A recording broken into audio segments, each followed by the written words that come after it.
Good evening, ladies and gents, wherever you may be around the world, and welcome to Splendid Isolation History number 59.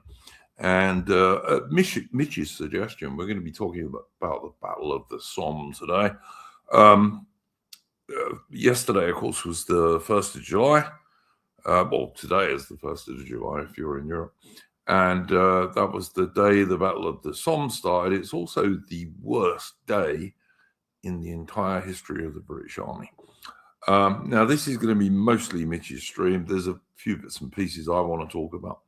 But in order to give people time to join the stream on X and also on YouTube, I'm going to start us off with a tune. Take up the white man's burden, send forth the best ye breed. Go bind your sons to exile, to serve your captives' need. To wait in heavy harness on flooded folk and wall. Your new gods sullen peoples have devil and have child. Take up the white man's burden, in patience to abide, to veil the threat of terror and check the show of pride. By open speech and simple, 100 times made plain, to seek another's profit and work another's gain. Take up the white man's burden, the savage wars of peace. Fill full the mouth of famine and bid the sickness cease. And when your goal is nearest, the end for others sought, what's love that heed and folly? Bring all your hopes to naught. Take up the white man's burden, no tawdry rule of kings, but toil of serf and sweeper, the tale of common things. The ports ye shall not enter, the roads ye shall not tread. Go make them with your living and mark them with your dead. Take up the white man's burden and reap his old reward. The blame of those ye better, the hate of those ye guard. The cry of those ye humor are slowly towards the light. Why brought ye us from bondage, our loved Egyptian night? Take up the white man's burden, ye dare not stoop to less, nor call too loud on freedom to cloak your weariness. By all ye cry or whisper, by all ye leave or do, the silent, sullen people shall wail gods and you. Take up the white man's burden, have done with childish days, the lightly proffered laurel, the easy ungrudged praise. Come down to search your manhood through all of thankless years. No age with give or wisdom, the judgment of your peers. Take off the white man's burden through all of thankless years.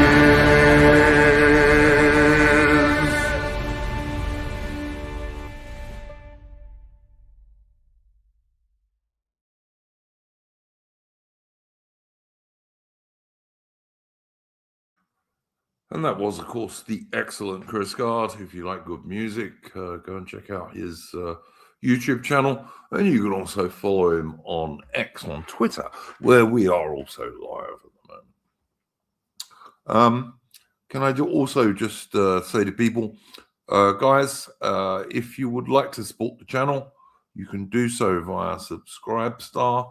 I plug this a bit more than I used to because I haven't got a way of people doing super chats at the moment. Entropy closed down, but you can, for a whole $5 a month, support the channel on Subscribestar, and that is pinned in the description of this stream and also at the bottom of the chat on YouTube. And people who subscribe are very much appreciated. They are helping the channel. The little bit that I make goes straight back into basically paying my expenses for running this channel. And I am pretty much retired these days. Anyway, having had a triple heart bypass operation. But anyway, I guess we should put a little bit of context on this before we get into the battle itself. Personally, and Mitch may or may not agree with me on this, I think he probably does mostly. I think Britain getting involved with the Entente with France and then later with Russia in the very early years of the 20th century was a fucking stupid idea. It gave Britain pretty much the same obligations as a treaty, but without the same advantages. Because, you know, when you have a treaty with somebody, your potential enemy knows that, you know, you're going to be involved in this war, and they know who else will be involved if they upset you. Whereas with the Entente, this was not the case. Like, the Germans were by no means certain that Britain would join World War I, possibly because they couldn't believe the British would be stupid enough to join it. You know, in a war to save France. I mean, you know, personally, I would have done what Britain did in the War of 1870, the Franco-Prussian War. I would have stayed neutral. I might have gone a little bit further, and I might have said, we're going to do armed neutrality. In other words, if either of your fleets come out into the North Sea or the English Channel, we'll sink you, in which case neither of the two fleets would have come out. But I wouldn't have gone any further than that. You know, it wasn't vital to Britain that France wasn't beaten by Germany in 1914. Not at all, actually. Britain could build twice as many warships as the Germans, twice as fast, which is all we cared about. In 1914, Britain had by far the biggest navy in the world. It was almost twice the size of the German navy, which was the second biggest. And then after that, it was probably the Americans, and it was more like 2.5, 3 times the size of the American navy. The French Navy, much smaller. Italian Navy, smaller. Russians still hadn't got over their defeat by the Japanese in 1904. And of course, Japan was Britain's good and loyal ally in 1914. Yeah, it was a disaster. In contrast to the big continental powers like the Germans, the French, the Russians, they all had conscript armies in the millions. Britain didn't. Britain had a volunteer army. It was a really good, well-trained army. But even if you count all the reserves and the territorial army and all the rest of it, there were less than 250,000 of them.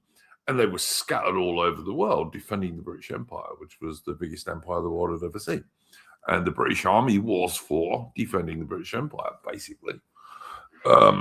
However, the Entente with the bloody frogs meant that the British were going to go and fight on the left of the French army in France. And we were basically committed to this by 1914.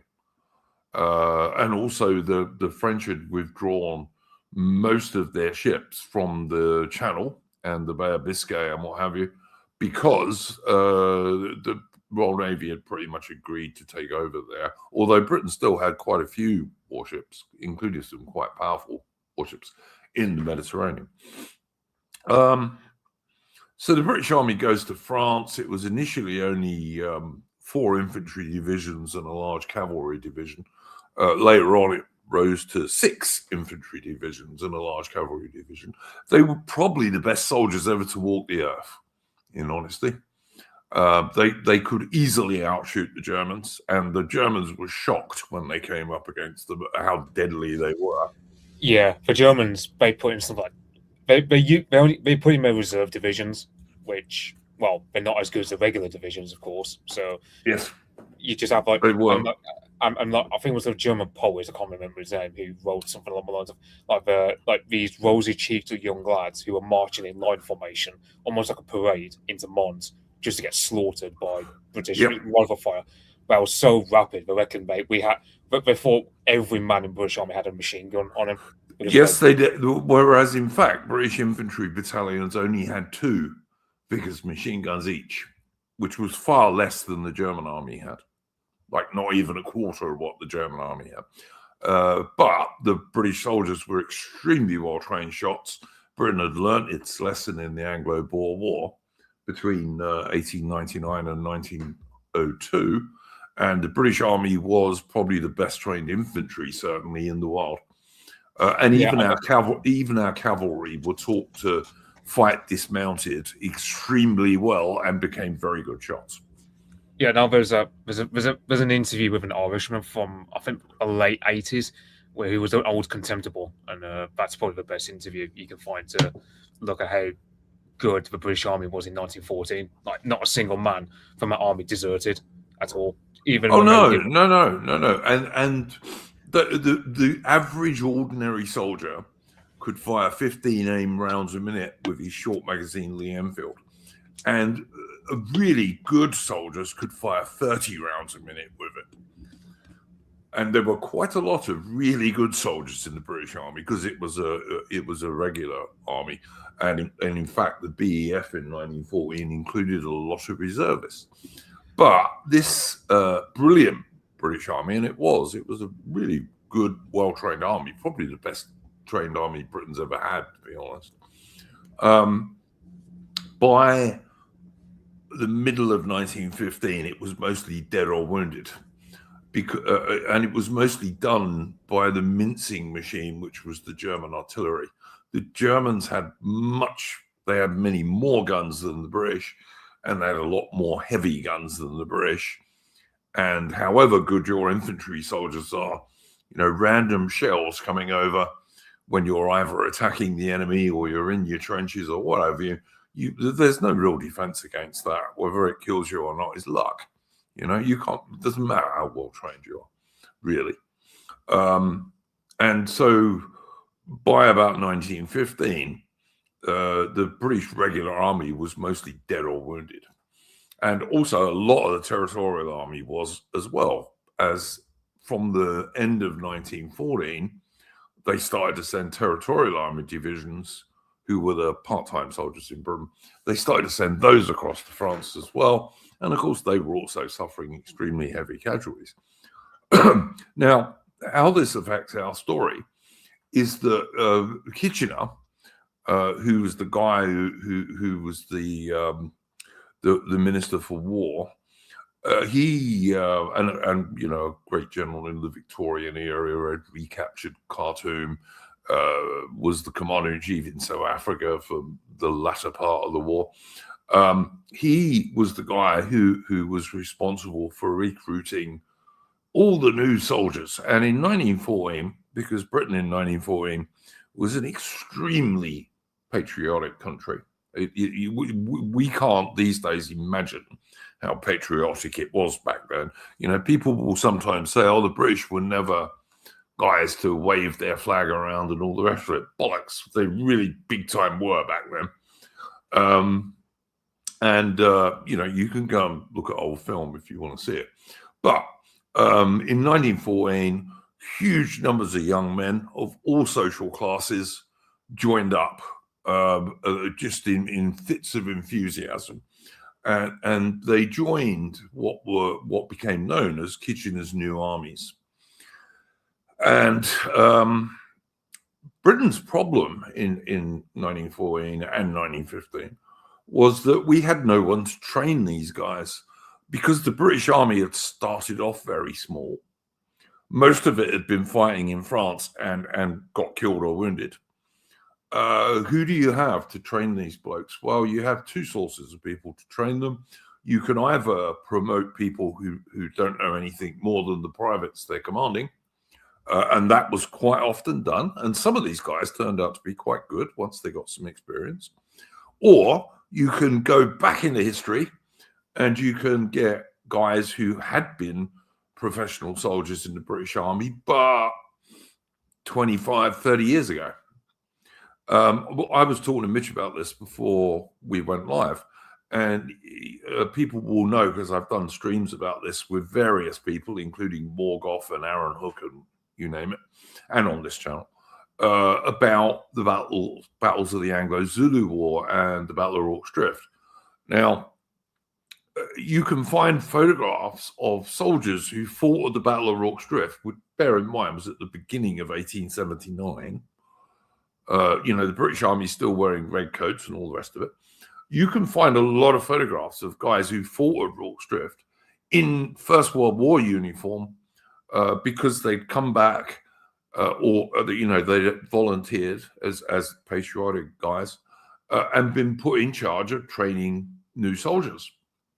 Now, of course, these guys in 1879, they were very fine soldiers. They were extremely brave. But, tactics had moved on quite a lot between 1879 and 1915, 1916. But we had no one else. And so in terms of officers and NCOs, the only experienced blokes that Britain had available to train these Kitchener's New Army people were these very old chaps who had fought in imperial battles anything up to 40 years or so before. They weren't always very up to date. And it has to be said that Kitchener's soldiers were some of the bravest people who've ever worn the British uniform. They were also very high quality. They were probably more intelligent on the whole than the regular army recruits. Some of them, anyway. Very, very fine human material, but it's got to be said they weren't well trained. They were not.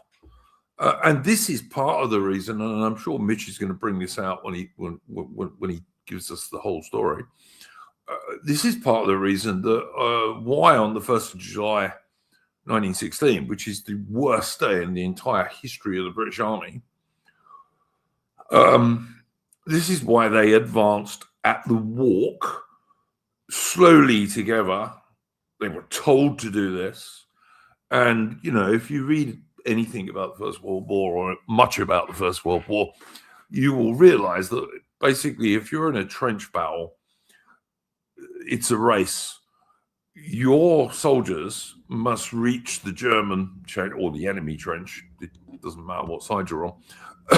Your soldiers have got to reach the enemy trench as soon as possible after your artillery lifts off it, because if the enemy has time to man their trench, and particularly their machine guns, they're going to slaughter you.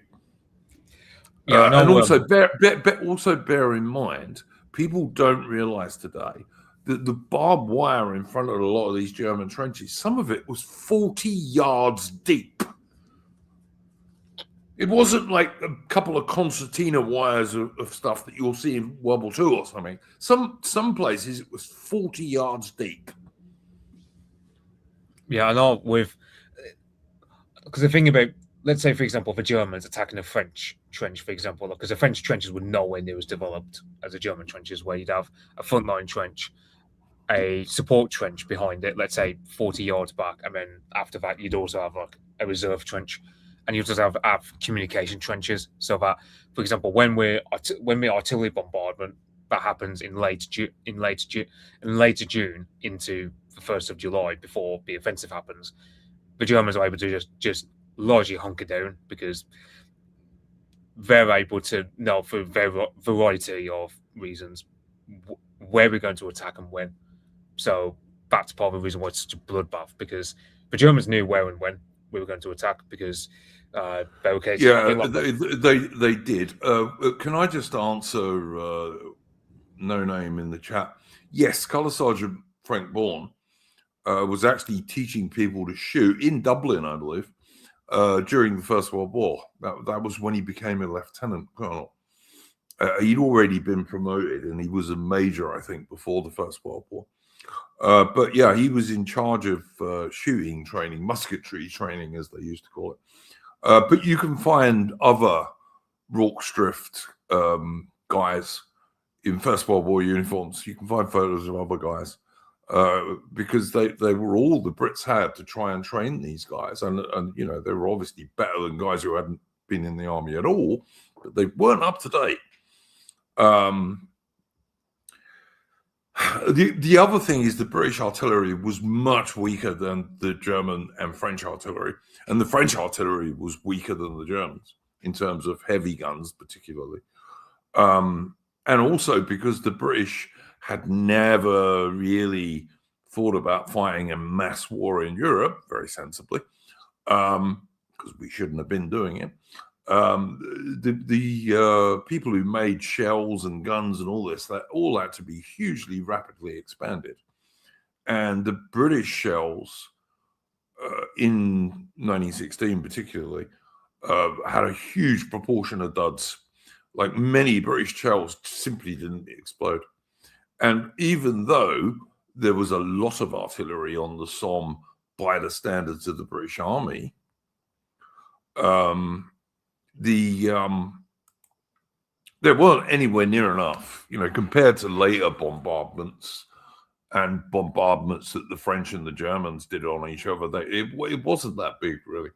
And many of the German dugouts were, they were almost all at least 20 feet below the ground, but some of them were 40 feet below the ground.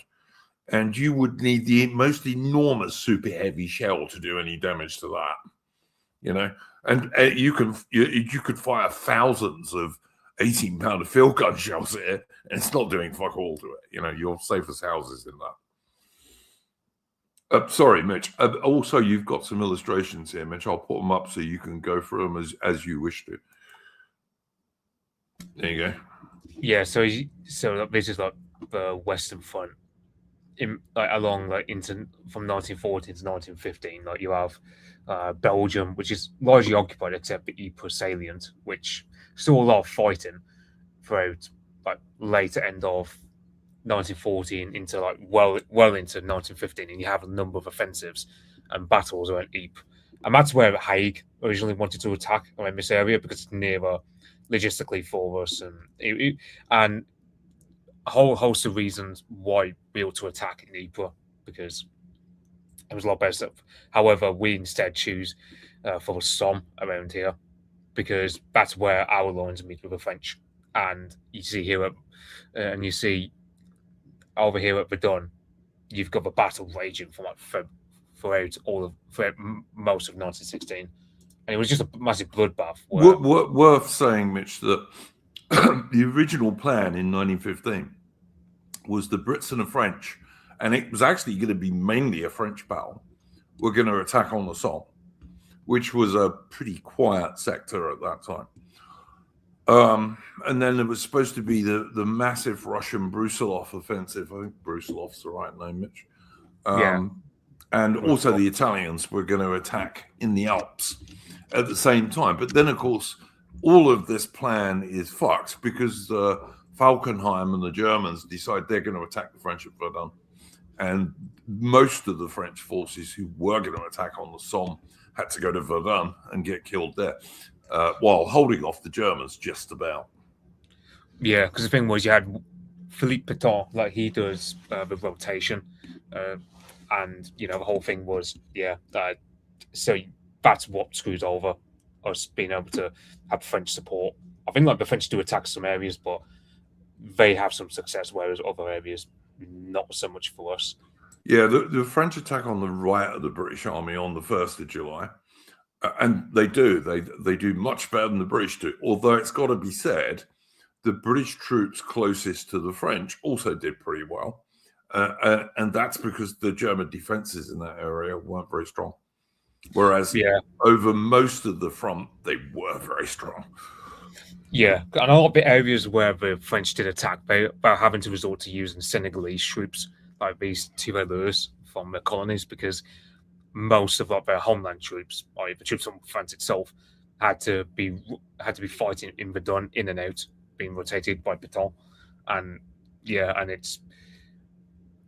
the thing was, you have the Brusilov offensive, which, I mean, the Brusilov offensive in that could be streamed where I might do on my channel one day, but basically it could have gone a lot better. But the thing was, a guy called Alexei Avert, who was Brusilov's rival in the Russian army, he screwed the pooch by not attacking his end because he was really too cautious. And but yeah, the Brusilov offensive did do his own part in taking the pressure off. But like, Battle of the Somme was meant to take the pressure off, and all he did was just rack up too much of a kill camp, because the casualties we suffer alongside the French compared to the Germans, it was just a bloodbath.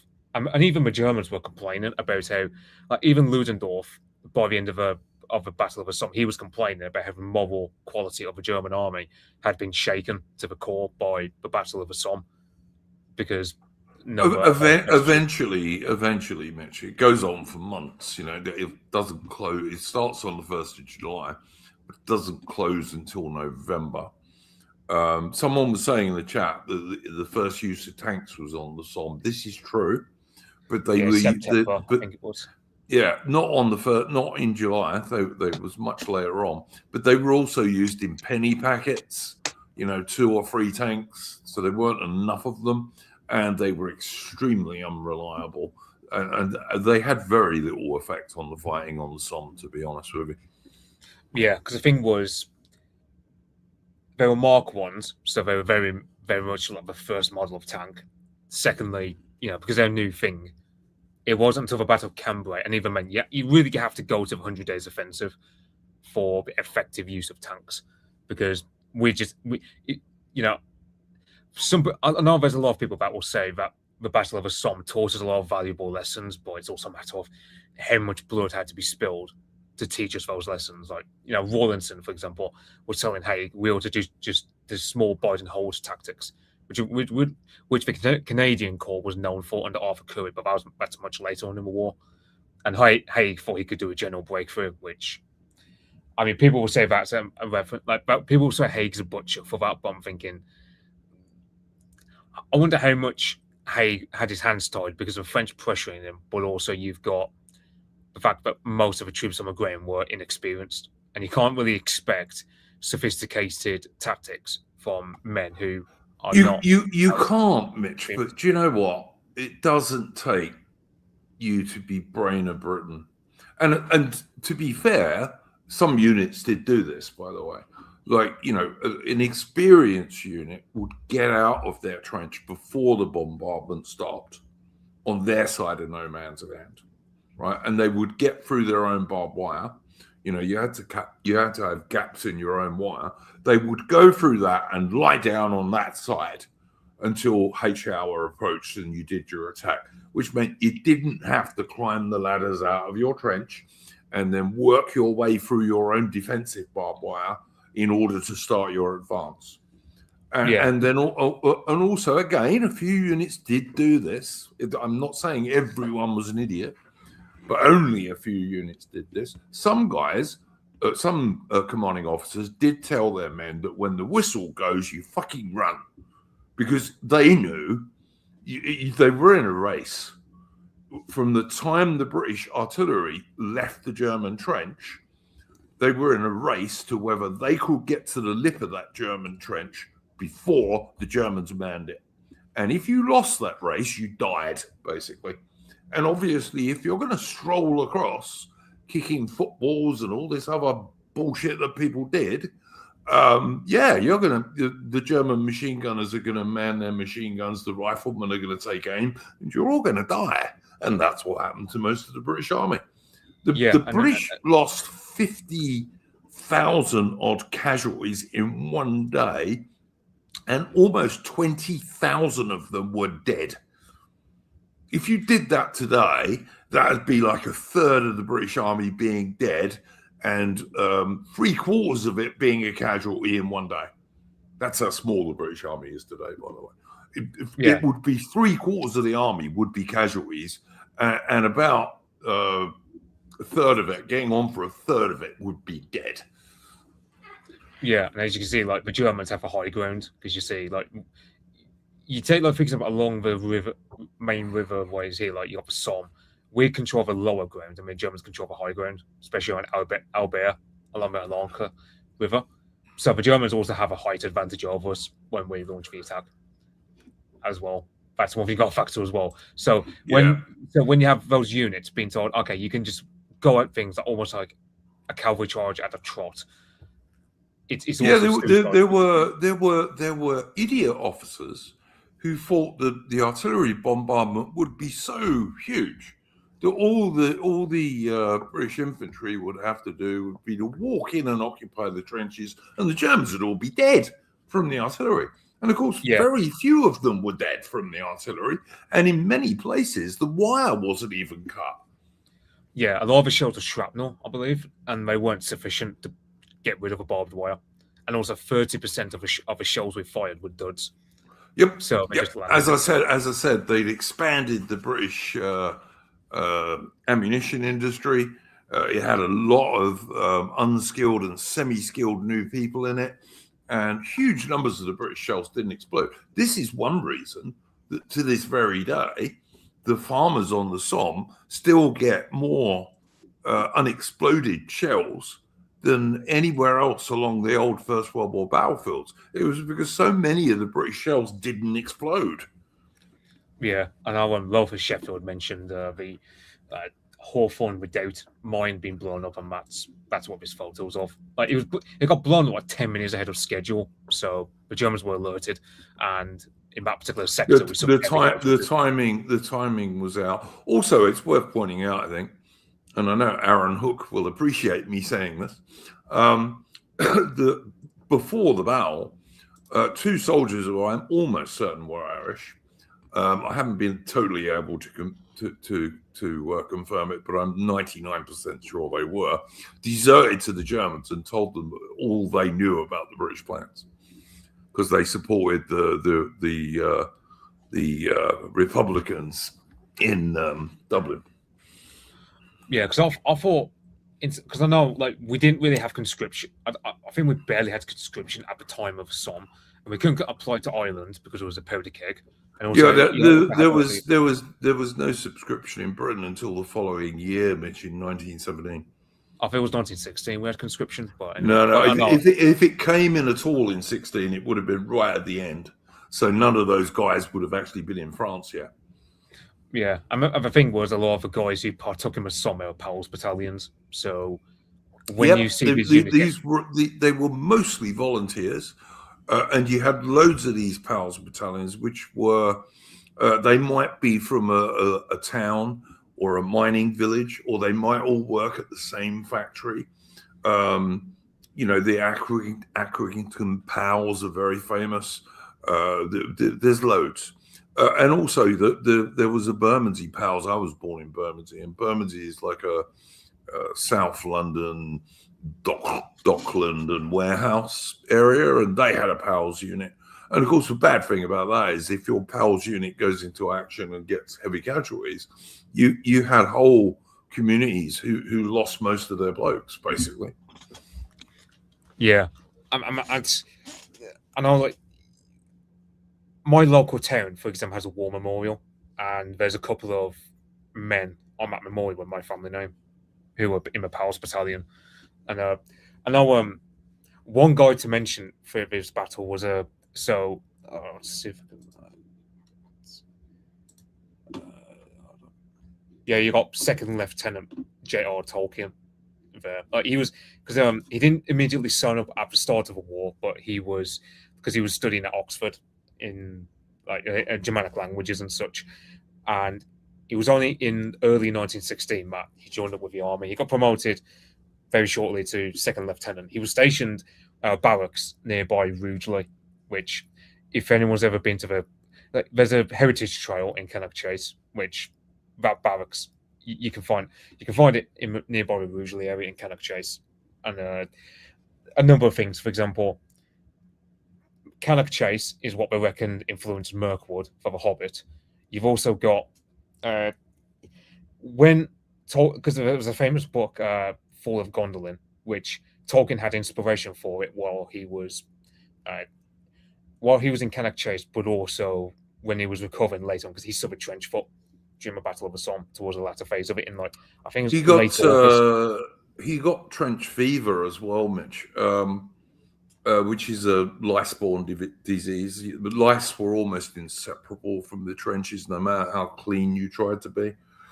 There were also enormous rats that were the size of small cats that used to feed on the bodies in no man's land and stuff. That also infested the trenches. But yeah, he got trench fever as well, Mitch. And he was lucky because it was probably that saved his life. Nearly all his friends who had joined up either just before or around the same time that he did, nearly all of them were killed. Yeah, and I was like one thing about Tolkien, he always mentioned after the war was he always felt that he himself was mediocre, but so many better men got killed that's why people think he's a. I mean, Tolkien, he was a very modest guy. Like, because I've met relatives of the Tolkien family, and they all said Tolkien was the kind of guy who he'd beat down on himself. So, for example, people would say nowadays, Tolkien is a genius and he's a great writer, but he himself never believed that. He believed that there were much better men than him who all got killed in the First World War, and that he felt that, he sort of cheated death apparently by surviving the First World War, because he was invalidated after the Somme. He never served in France or any other place outside of Britain ever again during the First World War. Yeah, they wouldn't allow him to go back. They said because they thought he'd die if he did. Basically, he got pretty sick. Yeah, and the thing was because he and Edith got married shortly before, because they were at Folkestone when he got on board the ship, and apparently described it as he felt like it was a death in and of itself to be separated from his wife. And the thing was, I think it was around that time she was pregnant with her first son. I think it was John. I could be wrong. I'm pretty sure it's John who was born during the First World War. But that's the thing about Tolkien, was that he was up a Schwaben Redoubt on the Leipzig salient. So this is like the first battalion of the Lancashire Fusiliers at Beaucourt Hamel, if I'm pronouncing that right. Yeah, I think you are. Very good battalion, by the way. Yeah, and you got Schwaben Redoubt. Schwaben is basically in Swabia in German. Swabia being a region of southern Germany. And a redoubt is a fortress, basically. Yeah, and it's like, as mentioned before, that it's based upon high ground. So you have Thiepval Wood, where you got the Ulster guys, but also you've got Beaucourt Hamel around here. You've got and then this is kind of like the Leipzig salient, because I think it was like you're talking about Hohenzollern Trench, Wunderwerk.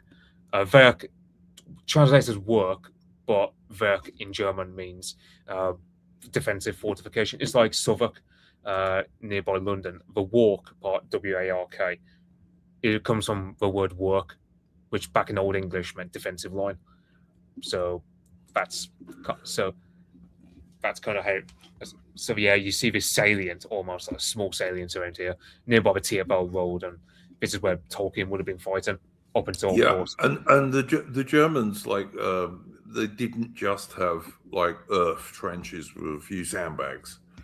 The German frontline trenches in many places were concreted on the inside. They had bunkers that could be as much as 40 feet below the earth that no artillery was ever going to damage, basically.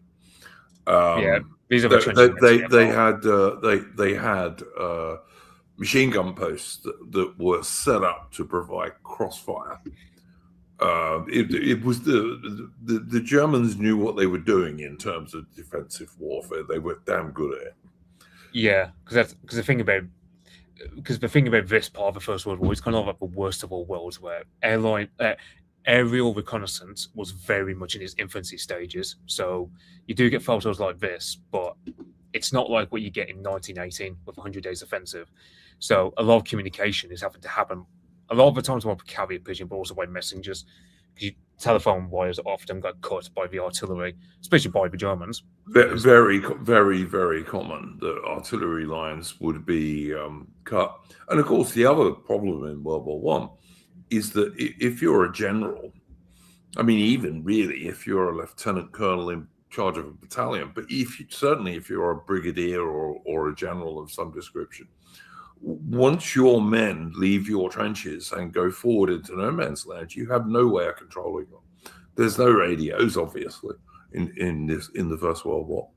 And although they did try and do things like pull telephone lines behind them, as Mitch says, these were mostly very shortly cut by shell fire.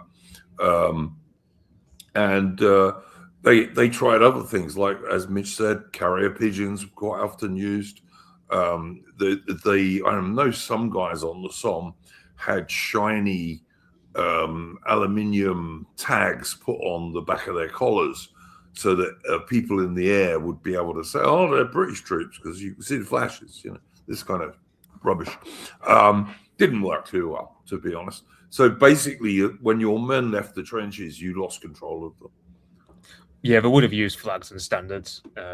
I know, because it's similar to the semaphore system you had in the Royal Navy back in the time. But again, standing up, waving a flag around on a First World War battlefield with snipers and machine guns and all the rest of it, it's not a healthy activity. It just isn't.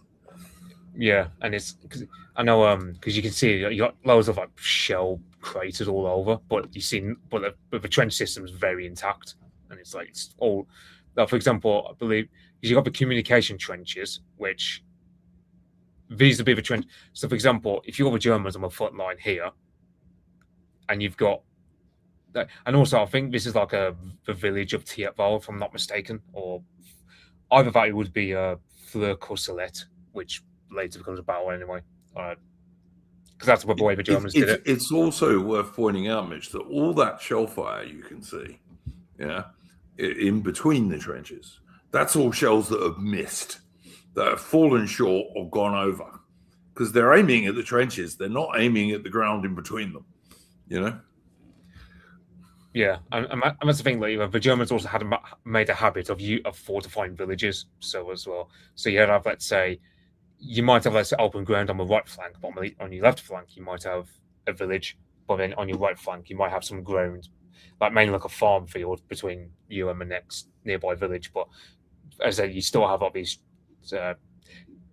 like narrower trenches that you would use mainly for communication. Like, so for example, if you're doing artillery bombardment of this frontline trench here, you're a German soldier, you might be hiding back here, but then you got these trenches which you can speedily get through to here. So you've only got like a narrow margin of time as the attacking British troops before the Germans go down them and they're back into their machine gun posts. Because as I said, it's like the first day of the Somme, only 12,000 German casualties compared to 60,000 for us. Yeah, it's such a depressing story, Mitch. Particularly because these young dudes, as I said, from all classes, there was loads and loads of British working class blokes who were very patriotic. But there was also lots of middle class guys, and also quite a lot of aristocrats and what have you. The beginning of the end of the British aristocracy, the real aristocracy, was really World War I, where huge numbers of them were killed off. People talk about lions led by donkeys and what have you, and I know Mitch wants to do a stream on this, which I'm quite happy to do, because it's just that's nonsense. It's not really true, actually, and far more British generals were killed in World War I than in World War II. Far more. The British generals in World War I were not lacking in courage, and they didn't all spend their time in chateaus far in the back, which is another one of these World War I myths that you often hear. It's like, I know about all quite of a Western Front film. You had the Prussian general doing that, which was accurate for quite a few of them. Like, I mean, you had guys like Ludendorff who was very divorced from the situation on the front line, and that's why he got sacked. In part, when he got sacked, the people in Berlin, let alone the front, they were celebrating when he got the sack from the Kaiser. This is, and he had a complete collapse of morale in 1918. Eventually, after his enormous Kaiser battle failed, and the Brits beat him. But yeah, it was a difficult situation, World War I, because the technology of the defense in terms of like trenches, very, very, very thick thickets of barbed wire and machine guns and rifles that were accurate to 2,000 yards, made it the defense much stronger than the attack. You know, the human body is a pretty weak thing when faced with high explosive and high velocity bullets. And basically that's what you're doing at a battle like the Somme. You're putting human flesh and blood up against those enemy shells, machine gun bullets, rifle bullets, you name it. And the fact that they did well in anywhere is really a testament to the courage of the troops and their officers. But as I said, what wasn't recognised in the British Army on the 1st of July 1916 was they were in a race, and that from the moment the British artillery stopped bombarding that frontline German trench, they were in a race for life and death. And if they didn't get to that German trench before the Germans could man it, they were going to die. And that's what happened to over 50,000 of them in one day. It's like incredible. You can't even imagine that many casualties these days. Yes. It's like, for example, you might expect that number of casualties, for example, let's say when you read about the Eastern Front in World War II, because that was just a scale of a war at hand. Whereas when you read about British military history, that's really atypical to be suffering that scale of casualties, because usually, you know, I think well, you know, Isa Milano was the great disaster of the Anglo-Zulu War. 1,200 people killed. Yeah, or it's like, you know, I read about, for example, you know, we were doing that George Anson stream, and there was talk about, you know, there was this a siege of Cartagena de las Indias, which was meant to be the siege that would link up a Caribbean naval squadron and whatnot to Anson in the Pacific. 16,000 casualties, mainly of disease, to be fair, but still, that was seen as like borderline disastrous, akin to, for example, it's like when you read about the Peloponnesian War and you see, like, and you know, if the Athenians talk about how they sent all their men just to die at Sicily, and the scale of men lost was really small, like in terms of numbers compared to nowadays, it'd be really small. Like you're talking like a few thousand, but it would be a disaster proportionally for them. Mitch, I don't know if you've read it yet, but I know you were going to. You were going to read Sir Charles Oman's multi-volume history of the Peninsular War. I'm halfway through the first volume, yeah. Oh, well, there you go. You might even have got some of this. One of the things that Oman points out in that book, and quite correctly, is that had Wellington ever fought a battle where he suffered 6,000 or 7,000 casualties, he'd probably be sacked. 6,000 or 7,000 would have probably got him the sack, because, you know, the British Army just couldn't afford to lose that number of men. Because it was so much smaller, even in those days, than the French forces. And you know, there was no, when the casual, I mean, all right, the Brits were a little bit prepared for it, because they'd seen the enormous casualties the regular army had got in 1914 and 1915, and the territorial army to a slightly lesser extent. But the casualties on the Somme came as a total shock to the British, particularly because they affected not, like most people in the British Army, even to some degree to this day, but certainly even when I was in the army, you tended to come from a British family. A lot of guys would join the regiment their dad joined, you know. So they tended to be military families who were kind of used to the fact, you know, if you're a soldier, you get killed sometimes, you do. But the guys in 1916, the first day of the Somme came as an enormous shock to the British public. And of course, it just got worse, because in 1917, you had the third Battle of Ypres, which was also called Passchendaele. It was also called Passchendaele, which was another fucking disaster, but even worse in some ways, because one of the things people get wrong about the Somme is people think the Somme was all mud and shell holes full of water and all the rest of it. Actually, on the 1st of July, it wasn't. There was a lot of dry chalk.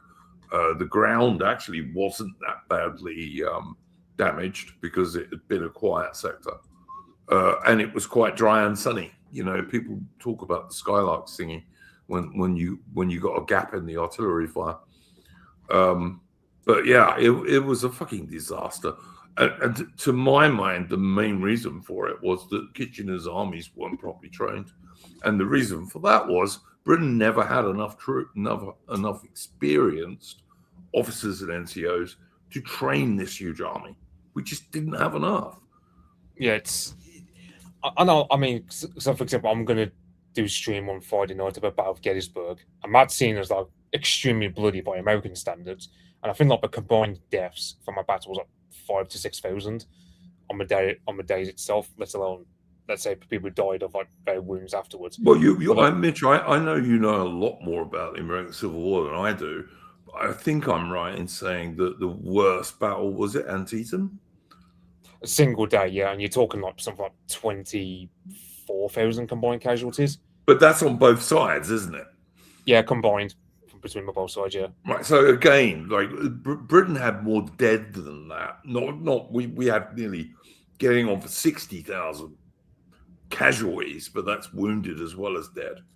Yeah, it's like whoa. Yeah, or it's like let's say for argument's sake, for an American, right, their bloodiest campaign prior to the First World War was the Overland campaign, which had 100,000 casualties altogether between the two sides. Whereas, yeah, you're talking with this particular campaign, we suffered 420,000.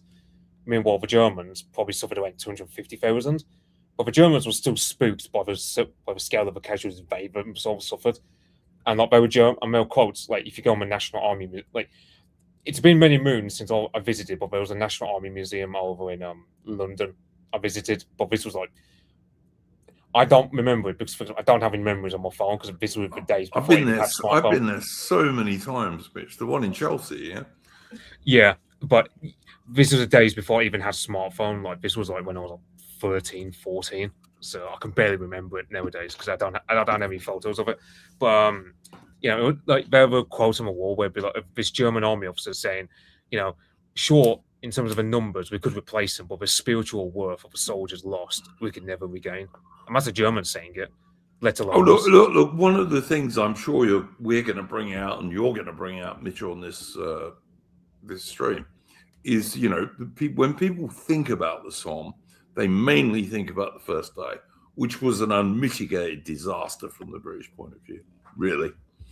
But the Somme battle went on from the 1st of July into November, and some bits of it were quite successful. I mean, I say quite successful. Let's bear in mind that you're talking, I think we captured less than, no advance went even 10 miles into the German territory. Yeah, and the British casualties for that advance were, the figures are disputed quite heavily, but let me see here. I've got some notes. Because it's like in that 1917 film, for example, you can see bones mixing with all the soil that's been toppled over by the artillery shells. So that's a problem you've got. Is the bodies would just be buried underneath all the carnage. So you can't. For sure. So, for example, I've probably got. Well, I think every family in Britain has got at least one relative in their family who probably wasn't able to be identified because of all the carnage. Oh, very likely, yeah. There's a reason there's a tomb of the unknown soldier in Britain. It's because so many guys were never identified. You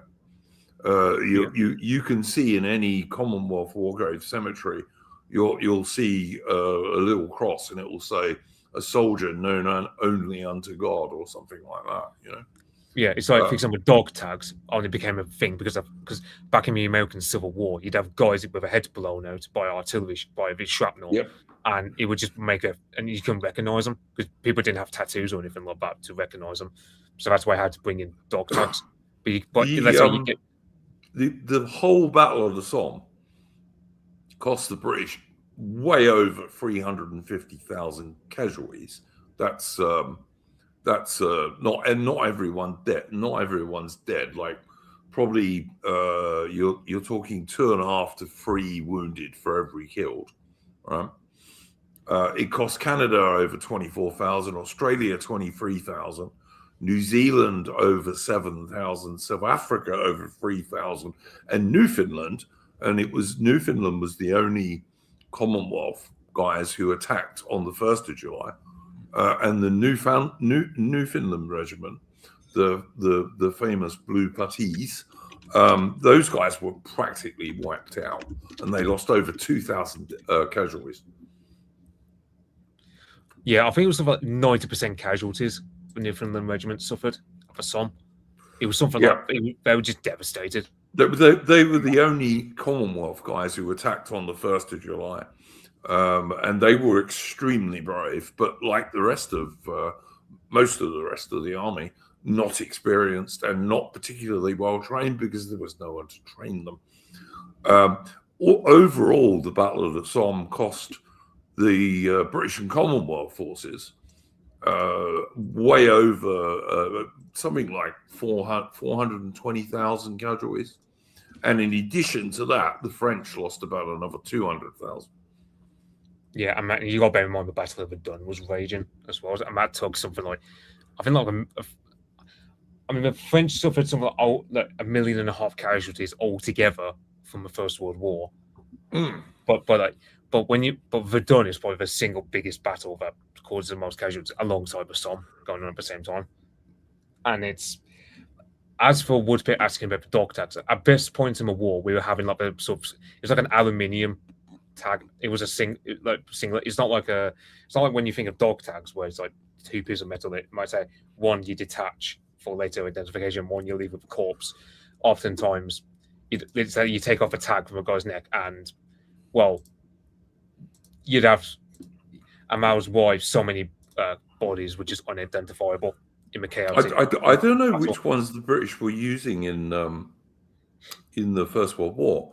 I know in the Second World War, British dog tags were kind of like Bakelite, which was a very early form of plastic that you could actually break in half, and it would have the details on both sides of it. So one bit the stretcher bearer or the medical dude could keep, and the other bit you left on the body, supposedly. Yeah, because it was only like single. It was like a singular aluminium disc that you'd have as a dog tag. You didn't have like two separate parts, like one you could detach to take back with you, and the other part to leave with corpse. So that's why. So the dog tags we had were not good enough to help identify. Sure. Someone in the chat is asking German casualties. The Germans probably, and there's a lot of dispute about this, they probably lost something like 240,000 casualties. Again, you're looking at probably 2.5 to 3 wounded for every dead. But they also lost 72,000 or 73,000 prisoners, pretty much. Yeah, but that's the point that you've got at least 600,000 unarmed casualties against 240,000 Germans. Yeah, and possibly a few more who were taken prisoner. But of course, in some ways, being taken prisoner in World War I was not the worst thing that could happen to you, because you'd probably survive the war. Yeah, I mean, in Cannock Chase, there's a bunch of war graves for German POWs who sadly didn't survive the war. But I think a lot of it was Spanish flu, because Germans would. Loads of. I mean, the Spanish influenza at the end of World War I probably killed more people than World War I did, actually. But whatever. Yeah, so I mean, the Americans are probably the only ones in the entire war who died more from disease than enemy action compared to the others, because Spanish flu killed more of those guys off than enemy action did. And Wood was asking whether some of the prisoners. Well, I know Cannock Chase had a POW camp. It's along the Heritage Trail, which I haven't. Yeah, there were quite a few POW camps for the Germans in Britain. and then the French had some for in France, of course. But yeah, they were mostly in Britain. In World War II, even there were lots of German POW camps. I always thought it was funny. My father, who was a little boy in World War II, he remembers that there was an enormous Italian POW camp that they put up on Peckham Rye Park in South London. But the Italians were even allowed out during the day because most of them didn't want to escape anyway. So yeah. The funny thing is that people say the Romans had some sort of genetic impact on Britain, like the shit libs will say, "Oh, Roman Empire and all the diversity, blah blah blah." I mean, the Italian POWs of World War II had more of a genetic impact on anything the Roman Empire left behind. So let's suffice to say, that might get us onto the delicate subject of British women in World War II, which is probably its own stream in some ways. All I will say at this point is that in 1946 and 1947, the murder rate in Britain was much higher than it normally was, because guys came back from Italy and from Germany and from the Far East in particular, where they'd been for years. And shall we say their women had not always been very faithful.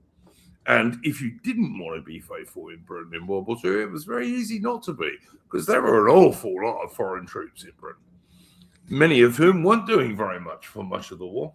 Yeah, it's like, I know. So my uncle had a book about Cannock Chase during the war, and he said, because it talks about POW camps, and as far as POW camps go, like, we had some of the most humane. Because I don't know, I think the French. I understand why the French were very vengeful towards the Germans, and we didn't treat them the best. Whereas over here, we didn't really have that same vengefulness towards the Germans. So the German POWs we had over here were treated fairly leniently. Oh yeah, I mean, in World War One, there wasn't an enormous amount of hatred between the Germans and the Brits. I mean, a book that we've often recommended on this channel is Storm of Steel by Ernst Junger, and that's a German officer's story of World War One.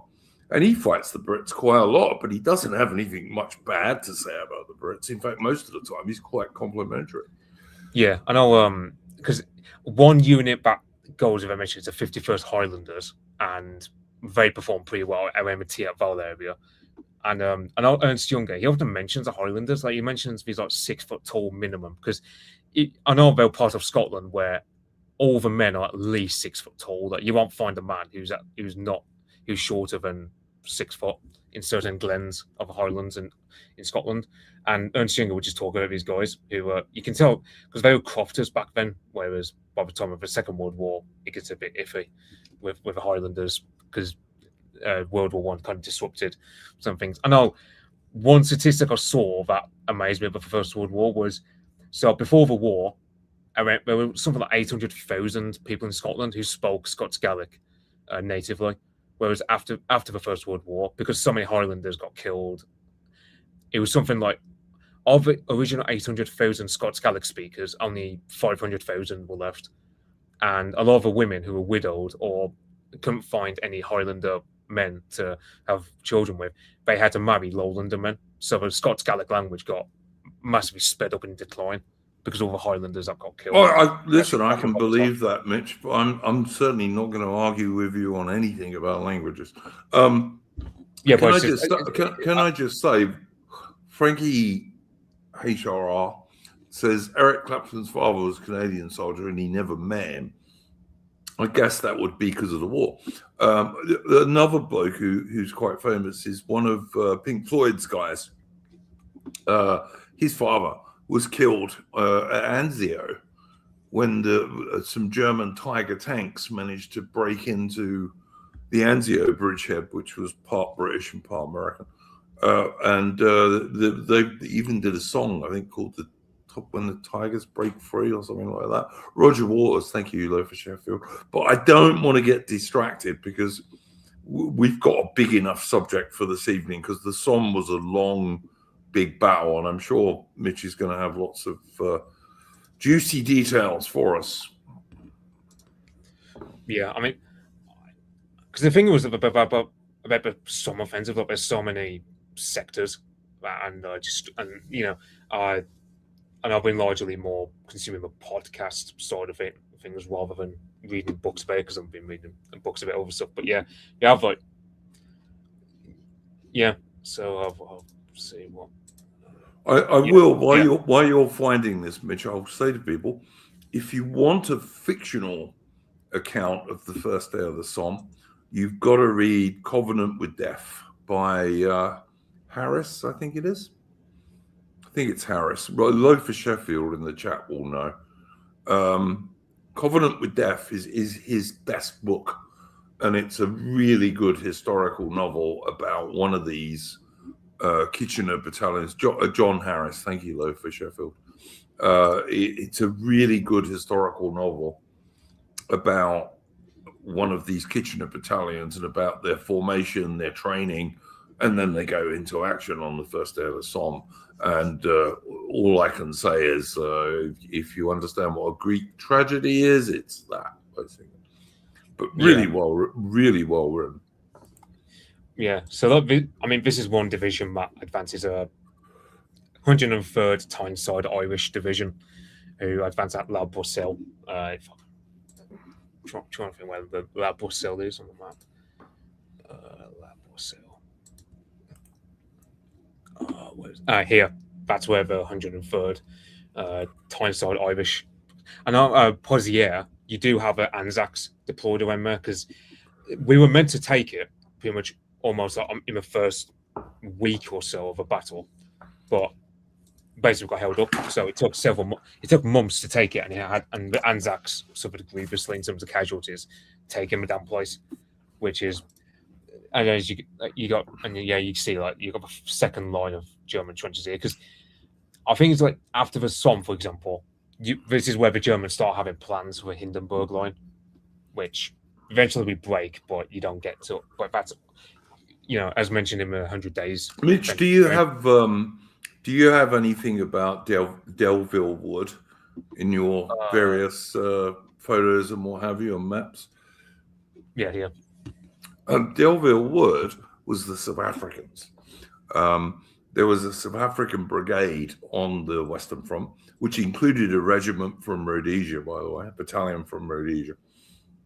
And these guys basically all got killed in this place. They managed to capture it, but nearly all of them were killed or wounded, basically.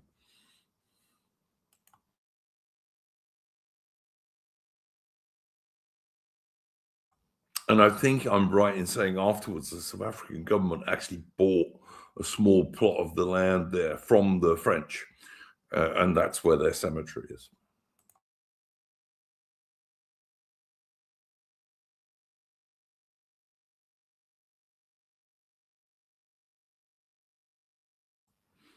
Sorry, Mitch has had to go AFK for a minute. So yeah, even the South Africans got killed there. The Canadians fought on the Somme eventually. The Australians did, as Mitch was just saying, and also some New Zealanders, some Kiwis as well. And like everybody just took huge casualties. It was pretty much a disaster. One of my relatives fought there, but I don't think any of my relatives were killed or wounded there, although one of my great-grandfathers lost his leg in 1917, but that was at Third Ypres. That was at Passchendaele. My dad used to put marbles in his tin leg, and he was a nice old boy, and he didn't really mind. And my dad was very small at the time. He was like 6 or 7 or something. But yeah, the Somme was, Britain's chickens for the Entente coming home to roost. And it continued, 1917, 1918, all right, the Brits won in the end in 1918. And it was basically the British Army that won the 100 Days, along with our brothers from Australia and Canada, of course, and New Zealand. But yeah, it was a disaster. And at the end of it, the British Empire had suffered more casualties than the Germans. Yeah, because the thing about the Germans, like, so they had a difference in depth system, as mentioned earlier, where you got the frontline trench, support trench, and then reserve trench, and you also have communication trenches connecting all of those. And especially when because if you ever go to a First World War battlefield, you still need to you don't even need to be told the difference between the German trench versus the British trench. You can just tell, because the German trenches were built to last. They were built. They had a certain level of comfort, and they had also a certain level of. Well, as we said earlier, Mitch, the Germans used concrete in their trenches, and of course, if you want to take that further, the French trenches were much worse than the British ones. Yeah, because I know like the French were, because we call our troops the Tommies, and the French call themselves a poilu. Poilu means like dirty lads or something like that. Because the hairy ones, because of their big moustaches and stuff. Yeah. Because I mean, I've heard different explanations why they were called that, but basically, I just saw it as well. Cleanliness wasn't like the French trenches were built more for offense. They were just built merely as springboards for all I would say to you, Mitch, is listen, mate. You know way more about foreign languages than I do, but every translation I've seen of polio is it really means hairy, and it's got something to do with the fact that many French soldiers had big moustaches.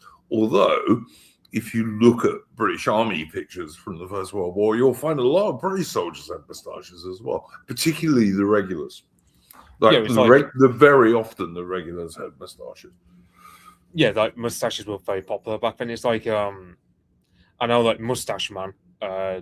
He, of course, gets well known for his mustache because he has to, because he had like a full-on handlebar mustache, but he had to trim it down because of the gas masks. Apparently, like the German gas masks. Yeah, that's true. Yeah, if you look at some of the pictures of and Adolf Hitler was a runner in World War I, and basically that requires quite a lot of bravery, because what they're doing is they're taking messages from the HQ up to the frontline companies and back again.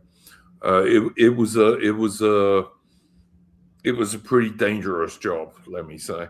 And he won the Iron Cross, and I think it was quite deserved. He wasn't a coward, that's for sure. And Woodpert is pointing out, he had a better moustache in the First World War than he did later on. But I think Mitch may well be right that it was something to do with gas masks that caused him to cut it down. Although he ended up getting gassed anyway. So, Yeah, because apparently, because he did end up getting gassed anyway. I reckon he changed his voice into like, I think there's only one recording of his voice. It's like a really deep voice, like makes my voice sound high. Like that's how deep his voice is, and I reckon it's because of the gas screwing up his larynx. And the thing was, I heard it was Iron Cross second class. I don't think it was a first class Iron Cross, but anyway, yeah, well, the point still stands. But you don't get that for nothing. I think Frankie HR8 might be right, and he won the first and second class, but I'm not sure about that, to be honest. Yeah, I know he certainly won the second class in by 1917. Yeah, I know he won. But yeah, he was a runner, which is a messenger basically, and that was a damn dangerous job. You weren't a coward if you did that. Yeah, and the thing was, because the thing was, I know, I mean, even towards the latter phase of the war, you still had carrier pigeons and so on, but yeah, you have, for example, I know, like, because that's the film 1917. Like, I'm not a big fan of that film, mainly because, the idea of sending two messenger boys when you could easily send a carrier pigeon or send like a guy with an aeroplane. Well, you could send an aeroplane, Mitch, and the flying corps, the Royal Flying Corps, had special brass containers that you put the message in. And at the end of the brass container, there were all these colored ribbons, so you couldn't miss it, right? So you just send a Roll Flying Corps plane and you drop that. But of course, you can't make a movie out of that. So, and that's to say nothing about all the fake diversity in that film, which shouldn't have been there, but, whatever. Yeah. I know, I'm depending on Wikipedia a bit for these casualties, so I know it's not going to be, because the thing was, I did read a book, but I can't remember which book it was on my book list, so I'm upset about it. But yeah, so for example, it was something like, so in July alone, we suffered around 159,000 casualties, with another 50,000 French. So that's around 210,000 casualties. So that was like half a committed force we sent in July alone that became casualties. And then by the end of the battle altogether, it was something like 70% of the forces we sent became casualties by the end of the Battle of the Somme. Like, it was just, I mean, because you got factor in today's standards, we would consider 10% to be a bloodbath, but 70% casualties, and that's everyone from fatal to just even just like a small wound. So that's very general, but still 70% casualties. I mean, bloody hell.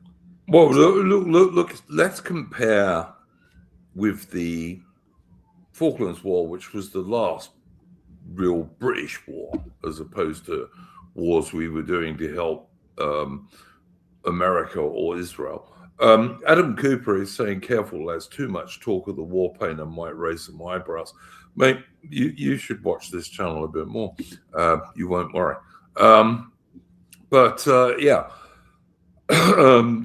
Falklands War, all of the British forces, the Royal Navy, the Royal Marines, the British Army, and the few RAF guys who took part, we lost, I think, 255 people, and 2 of them were Falkland civilians who were sadly killed by accident. But 255 in the whole war killed. A lot more wounded, of course. And Argentina may have lost, I don't know, 1,000 dead, something like that. Again, a lot more wounded. And many, many, many more captured. But, that should give you an idea about the casualties on the Somme, and particularly, as I said, the first day of the Somme was the worst day in the entirety of British military history, which goes back 1,000 years. We never had a worse day than the 1st of July, 1916. Yeah, because prior to the Battle of the Somme, it's like I'm trying to think of like the worst single day in British military history. Because you can't really say Battle of Waterloo, because by Waterloo we suffered something like 24,000 casualties or 28,000, something like that. But a lot of those guys weren't even British; they were. Yeah, exactly. Some of those were Dutch or Belgian and stuff like this. No. The earlier, prior to this, it would have been another First World War battle, I'm sure. Yeah, probably you're probably talking about battles of Ypres, in terms of scale of losses. But it would definitely have been a First World War battle for sure. I mean, I will say this: people sometimes get the wrong idea. People think that World War II was less bloody, but it wasn't really. It was that we didn't spend so much time fighting the main enemy. If you look at some of the British battalions who went across on D-Day and then fought in Normandy, some of those battalions had casualties that were just as high as First World War casualties when they were fighting all the German panzer divisions. And bear in mind, 3/4 of the German panzer divisions were fighting the British and Canadians. They weren't fighting the Americans. So World War II could certainly be as bloody, but we never spent anywhere near as long fighting the main body of our main enemy. I mean, even in the Middle East, in North Africa, there were only 2.5 German divisions there, plus about 10 or 11 Italian divisions, maybe 12. I think like You know. when the Axis forces surrendered at Tunis, to feel like more Axis forces surrendered there than at Stalingrad. But then again, the forces at Stalingrad. But then the Germans had foolishly reinforced them when they couldn't win anyway. So there were a lot more Germans there, for example, at the end of it than there had been when Rommel was winning. Yeah, and there's and the thing was funny story about the tanks. So because the German spies actually found out that we were producing these, and to cover up what they were, we called them tanks because we said they looked like water tanks. So that's what the Germans went on with. I mean, when they saw them on the battlefield, they often said that the armor on the outside reminds them of because there's a French word pansier, which can I just say to Woodpit in the chat, when you say a larger scale, a much larger scale, all right? In Grenada, the US were not facing any sort of air force or any sort of navy, whereas Argentina had a quite big and quite formidable air force and also a pretty big navy. So it was much bigger. Sorry, Mitch, but yeah, you're right. The armor on these early tanks was pretty shit. The Germans initially issued armor-piercing bullets for their ordinary Mauser rifles, and some of those would go through the side armor of an early tank. And then, of course, they came out with a great, big, massive, much more larger caliber anti-tank rifle, and that would go through them. And ordinary German field guns would certainly go through them. So, they were only really proof against ordinary rifle and machine gun bullets, mostly. Yeah, I mean, it's like you can tell it by the gun here. This is a male tank because the thing was, you get a male tank which is like armed with like actual guns, whereas a female tank would be armed only with machine guns.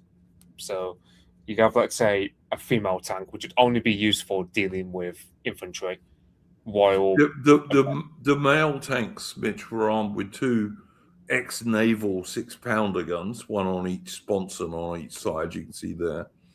The female tanks had a 303 Vickers machine gun, and then you had a few tanks which were called hermaphrodites. These days, I guess they'd call them trannies, but then they were hermaphrodites, and they would have a 6-pounder on one side and a machine gun on the other. So, true story. Yeah, or probably X-Men. But yeah. I mean, I think these are photos from the Battle of Fleur-Courcelette, which is the first battle. Because people get the wrong idea, thinking about Battle of Cambrai was the first time tanks were used. No, it was Fleur-Courcelette, but Cambrai was sort of a mass usage of them because in the Somme, we didn't really use them en masse. We just use them as was it like one tank per like battalion or something like that. It was nowhere near the scale of Cambrai at all. They were used in penny packets. They broke down a lot. They were knocked out a lot. And I don't think anywhere the British used more than 3 or maybe 6 of them.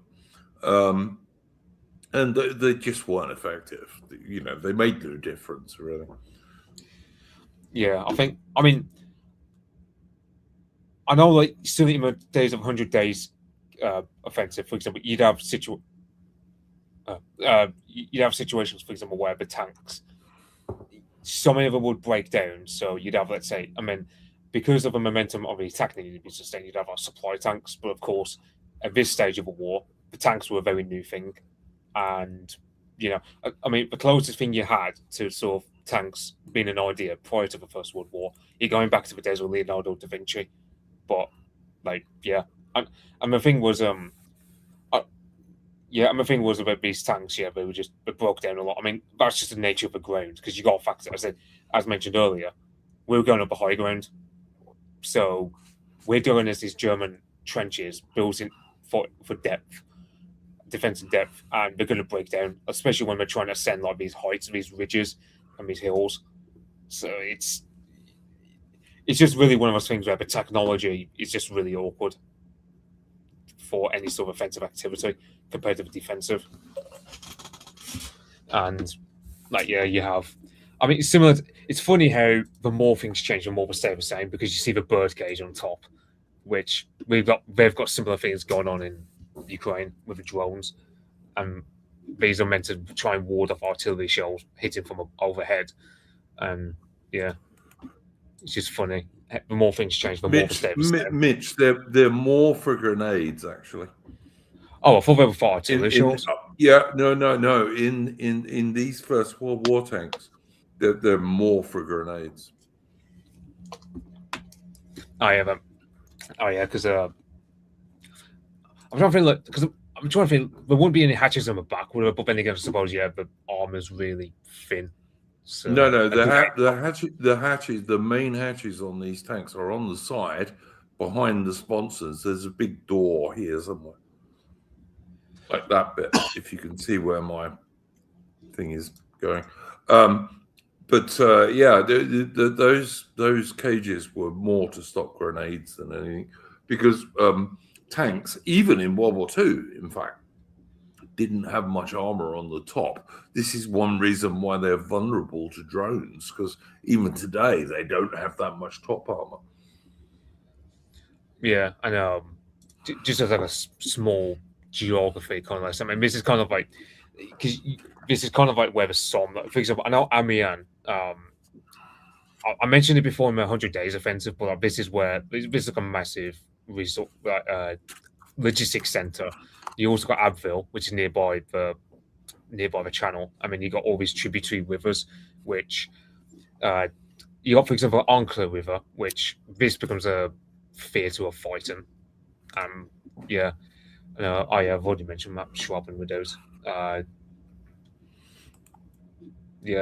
So. And the Somme, for anyone who's not been there, I've been there, but the Somme is a big, well, it's a fairly big, fairly muddy, weedy river. There's a lot of carp in it and all this kind of stuff. It's that kind of a river.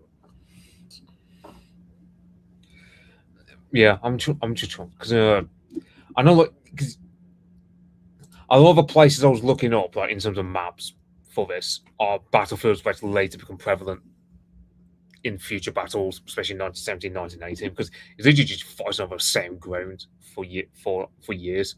And you have, like, for example, Canal du Nord, which is one of the I think we talk about in the latter days of the war, like November 1918, for example, as we broke the Hindenburg line. You've got Amiens, which is as mentioned before, it's a massive.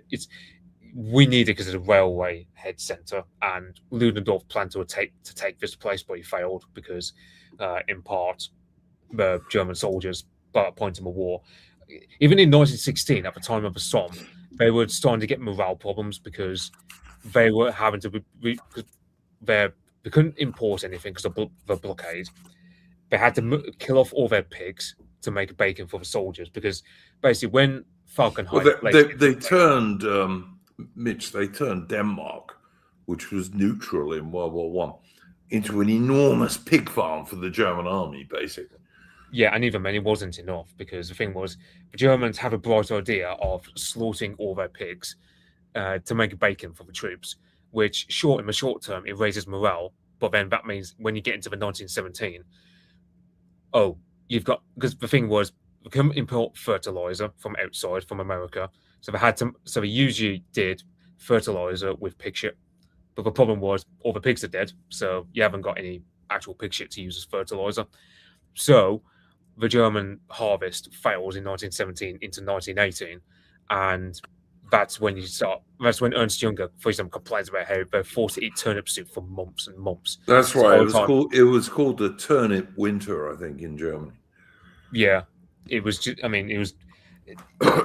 Yeah, and it's like, and the thing was, and when you're reading Ernst Jünger, bear in mind the German soldiers got much better rations than the German civilians by that stage.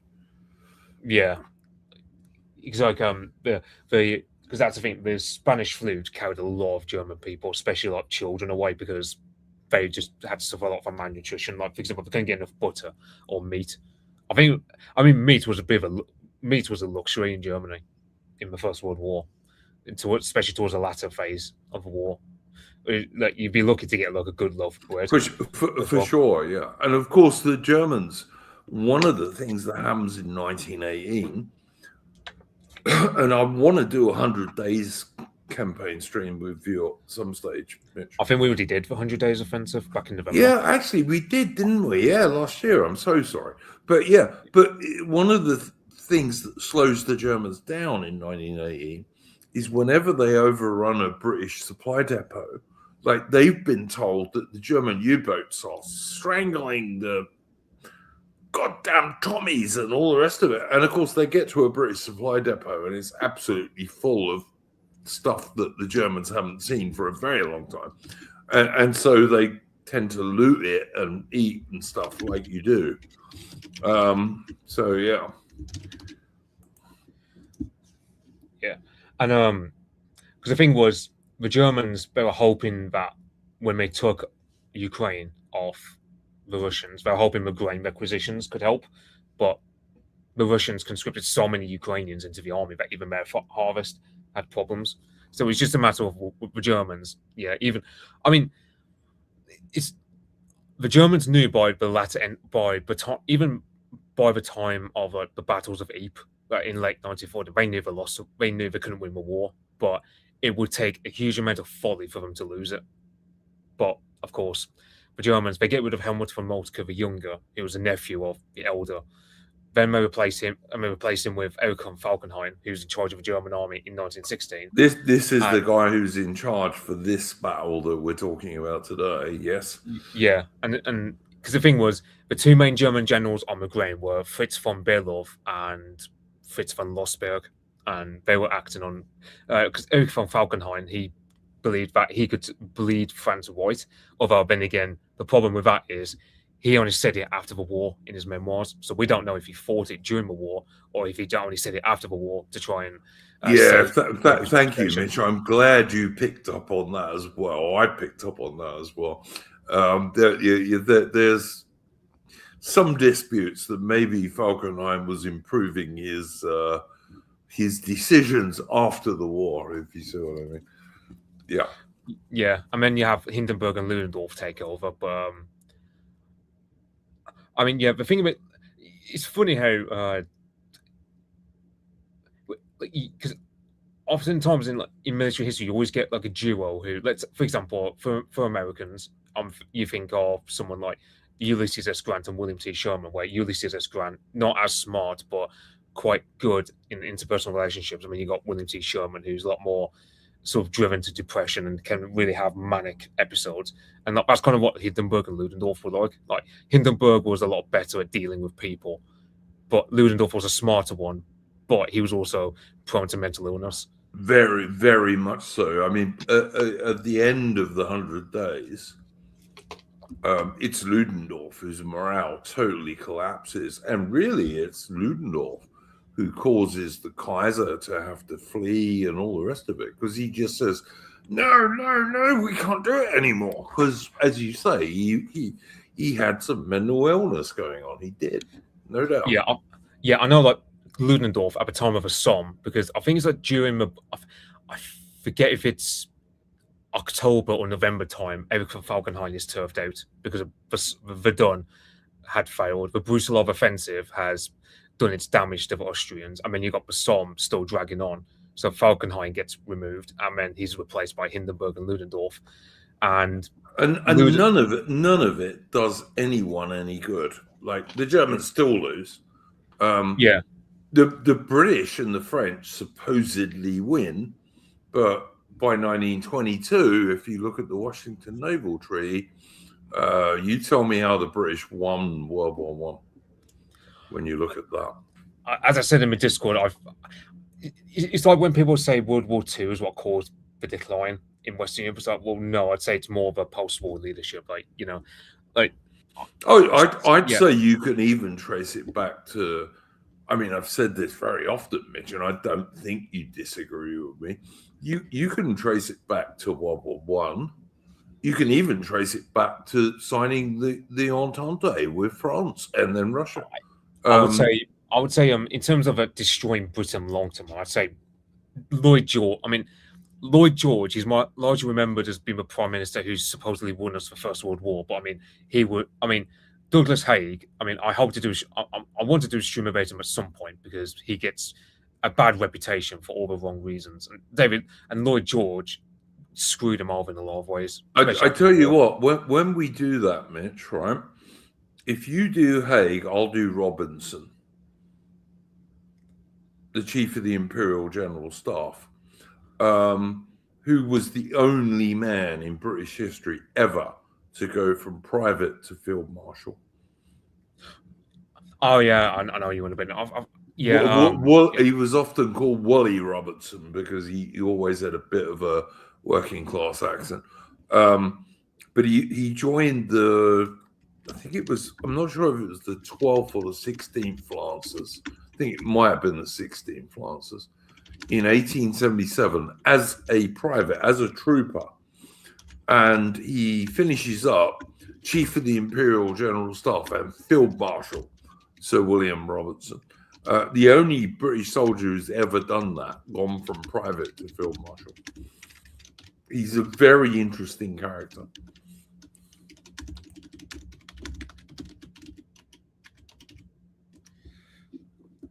Yeah, I know.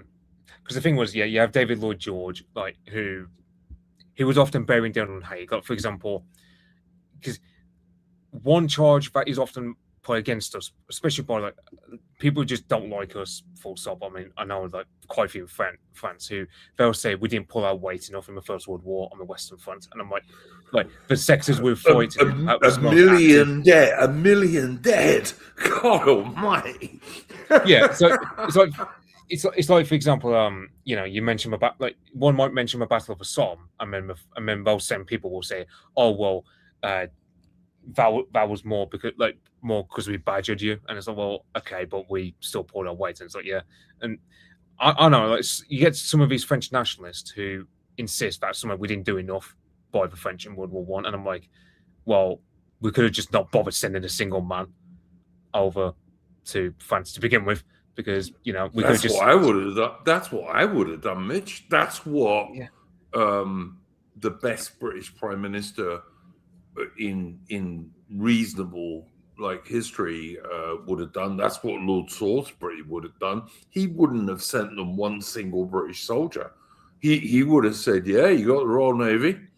We'll use the Royal Marines and we'll use the army to attack places around the edges of the German Empire, but we ain't sending no troops to France. And that's what I would have done too. Not a single soldier. If you lose, I don't care. This is the thing, Robert. In order to avoid what happened at the Somme, why didn't we just do what we did in the Napoleonic Wars, which is we just pay everyone to do all the fighting and we just take all the colonies, like what we did anyway? Well, not even only that, Mitch. Go fight where it's a peninsula surrounded by the sea that you and the Royal Navy can dominate. This is how Wellington, with a relatively small British army and also obviously Portuguese and Spanish allies, was able to kick the French out of Spain and be the very first allied nation to invade France. He invaded southern France long before the Prussians, Russians, or Austrians got into France. Because he was fighting from the peninsula, which the Royal Navy could surround, give him all his supplies and all the rest of it. I mean, that's what we should have done in the First World War. Yeah, because it's like what we should have done in hindsight is we should have just paid the French and British just do all the fighting. Because it's like, I mean, because another thing was, so people will often point to the Treaty of London from 1839 to say, well, we were obliged to defend Belgium. And I'm like, well, sorry, but there's no way you sign a treaty that guarantees you must come to the aid of a small country like Belgium. Well, to be fair, it's optional, but it's not mandated. Mitch, the British signed that treaty, but so did the French, and so did the fucking Germans. So I'm sorry, it's a dead treaty, isn't it? I am taking exception to that woolly mammoth 1997 comment about how some of it was American finance that won the war. Yeah, I also don't agree with that comment. I was just about to put it up, Mitch. But yeah, I don't agree with that at all. Man. I mean, the German lines were broken by the time they had to sign the armistice, not in large part because of us, mainly, in terms of front lines. The Americans, I mean, if you read what George S. Patton, for example, had to say about the American troops in the Meuse-Argonne offensive, for example, I would also can I also just say to Woolly Mammoth, right? Go read, and we've already spoken about this on this channel. This is one reason I find the First World War so depressing. It's so difficult to get people to take a reasonable view of it. Go read Ernst Junger in Storm of Steel, who was a professional German army officer. See what he says about the British in that war. And you won't say he's saying, oh, no, the British were fucking useless. He doesn't say that anywhere in his book. Nowhere. It doesn't like the French, though. He doesn't like the French, but, you know, the Germans don't like the French. I mean, the British don't like the French, to be honest, you know. I mean, I don't like the French, to be honest. There's some quite cute French girls, but that's about as far as I go. Yeah, I'm trying to think. I keep thinking Ernst Junger comes from northern Germany, but I could be wrong, because one thing that goes a bit understated is how different regions of Germany had different responses about how they thought about fighting certain Allied powers. So, for example, So, for example, let's say someone from Hanover in northern Germany, they didn't particularly want to fight the British because a lot of our regiments had the same battle flags as average British regiments from Waterloo. They weren't particularly wanting to fight us. So, there were Prussian regiments who had Waterloo on their battle flags.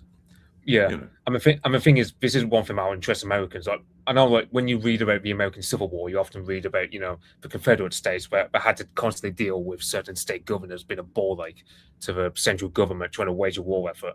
The same could be said of the Germans, where you'd have, let's say, the Saxons up north, or you'd have, say, the Bavarians, who they didn't want to fight the war, whereas the Prussians were all eager for it. And you'd have, let's say, the Saxon regiments. They would say to the Prussians, look, we don't want to fight the British. Send us to fight either the French or the Russians, preferably. And the Prussians often had to strong arm them at times. But it was just, you know, that goes on to say how much of a ball ache the German war effort was, even just in terms of politics between, like, the Kaiser and the kingdoms. Because you got to factor. Mitch, can we just address Woolly Mammoth? The French army didn't just go on strike. From 1917, the French army, a large proportion of it, and I'm talking about somewhere between a third and a half of it, mutinied and said, we're not attacking anymore. And subsequent to 1917, like after they'd been put into yet another useless attack, and don't forget, the French had been doing useless attacks from 1914 onwards, basically.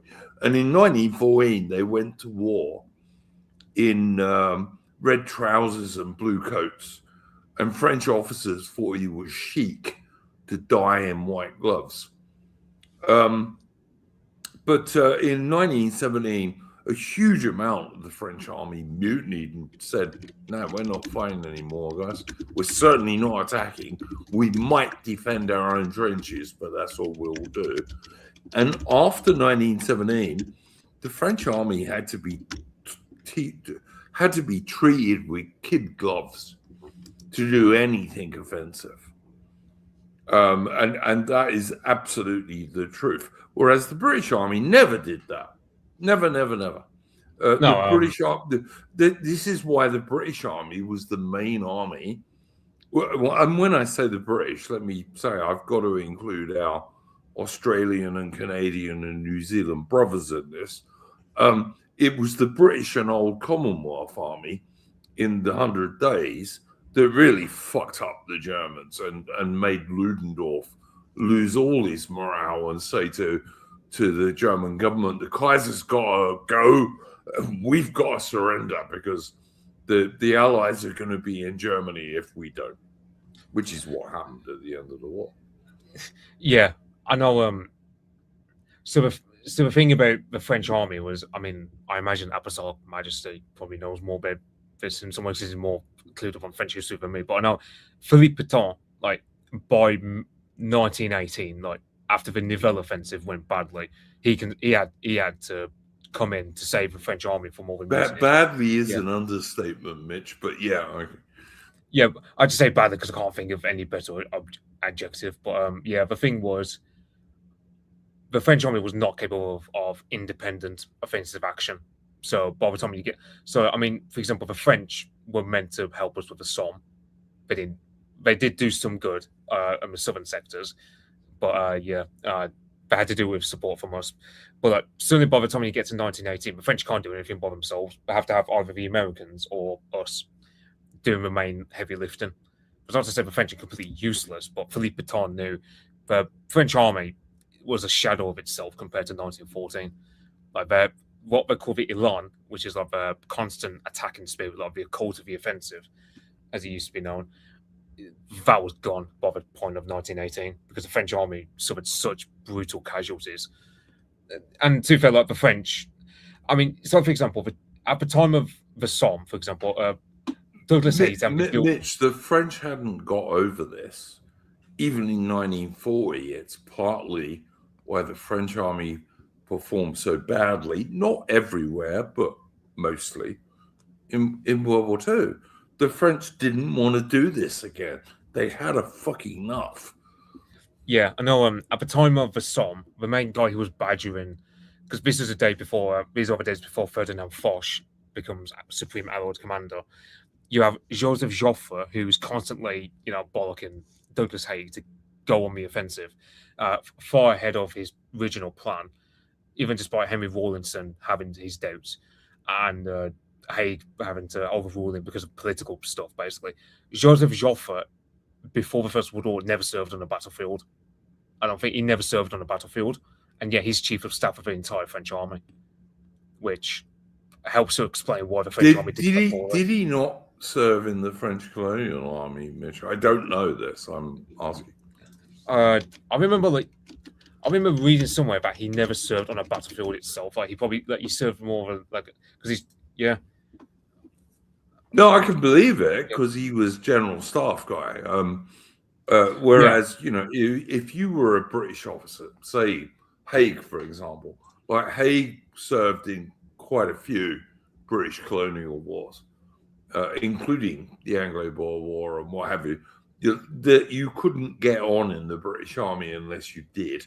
Whereas that wasn't so true in continental armies, which were, they were designed for continental battles. And, if you're a general staff officer, you didn't need to have actually, been under fire much or seen your soldiers get killed. Which is kind of important, I think, for officers. But Yeah.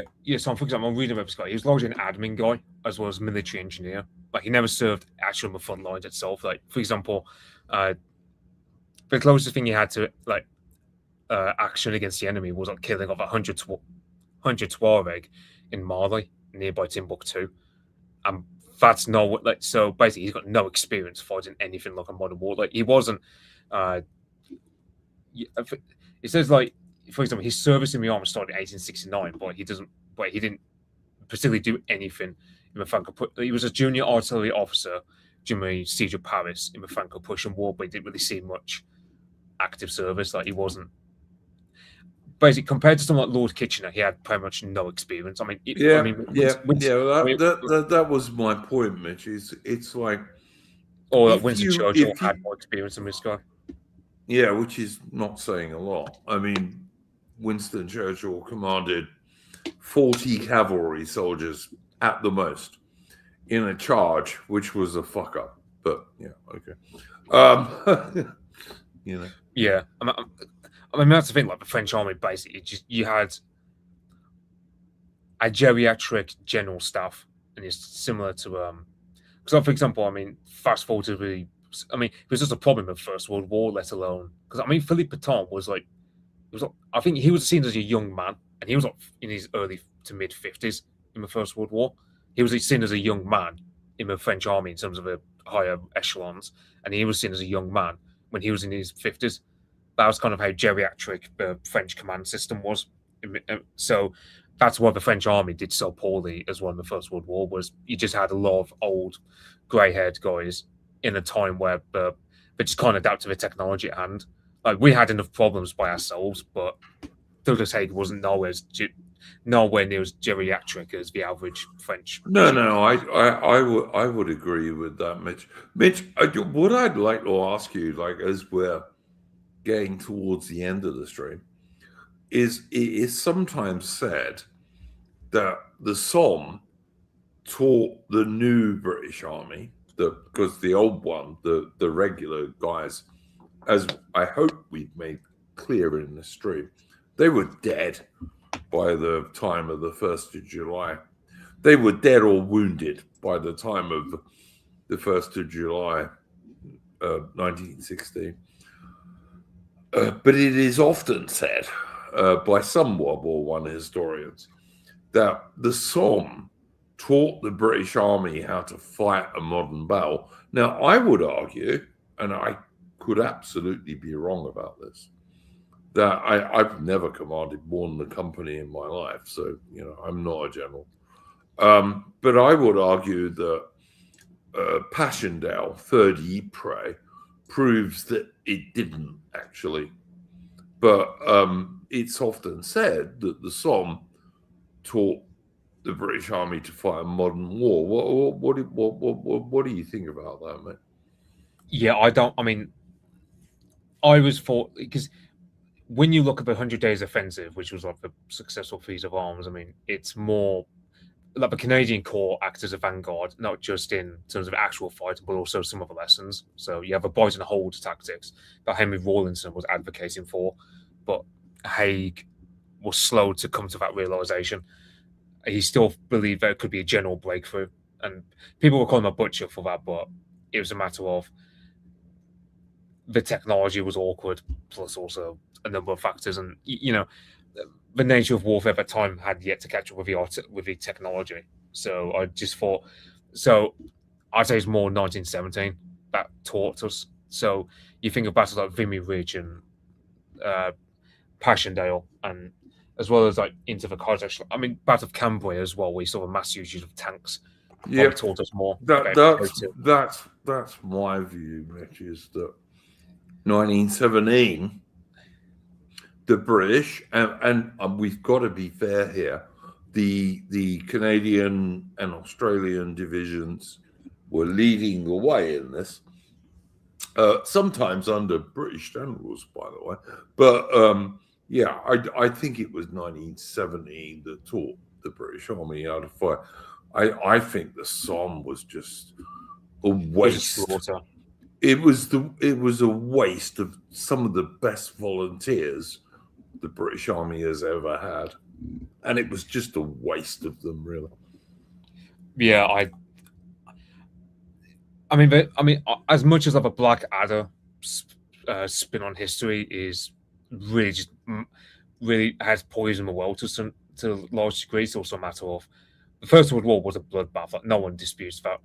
And the Somme. I mean, there's a German officer who I don't think he's been named, but you can find a quote of him on like the National Army Museum website, no less, where he says, the word Somme has become a traumatic word for everyone involved, like everyone who was ever at the Somme or knows. He says something like it's a word for hell, basically.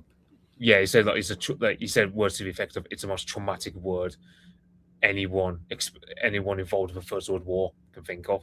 Certainly for us as well, because you got to factor about, you got the town of Accrington, that was never the same afterwards, and you got there's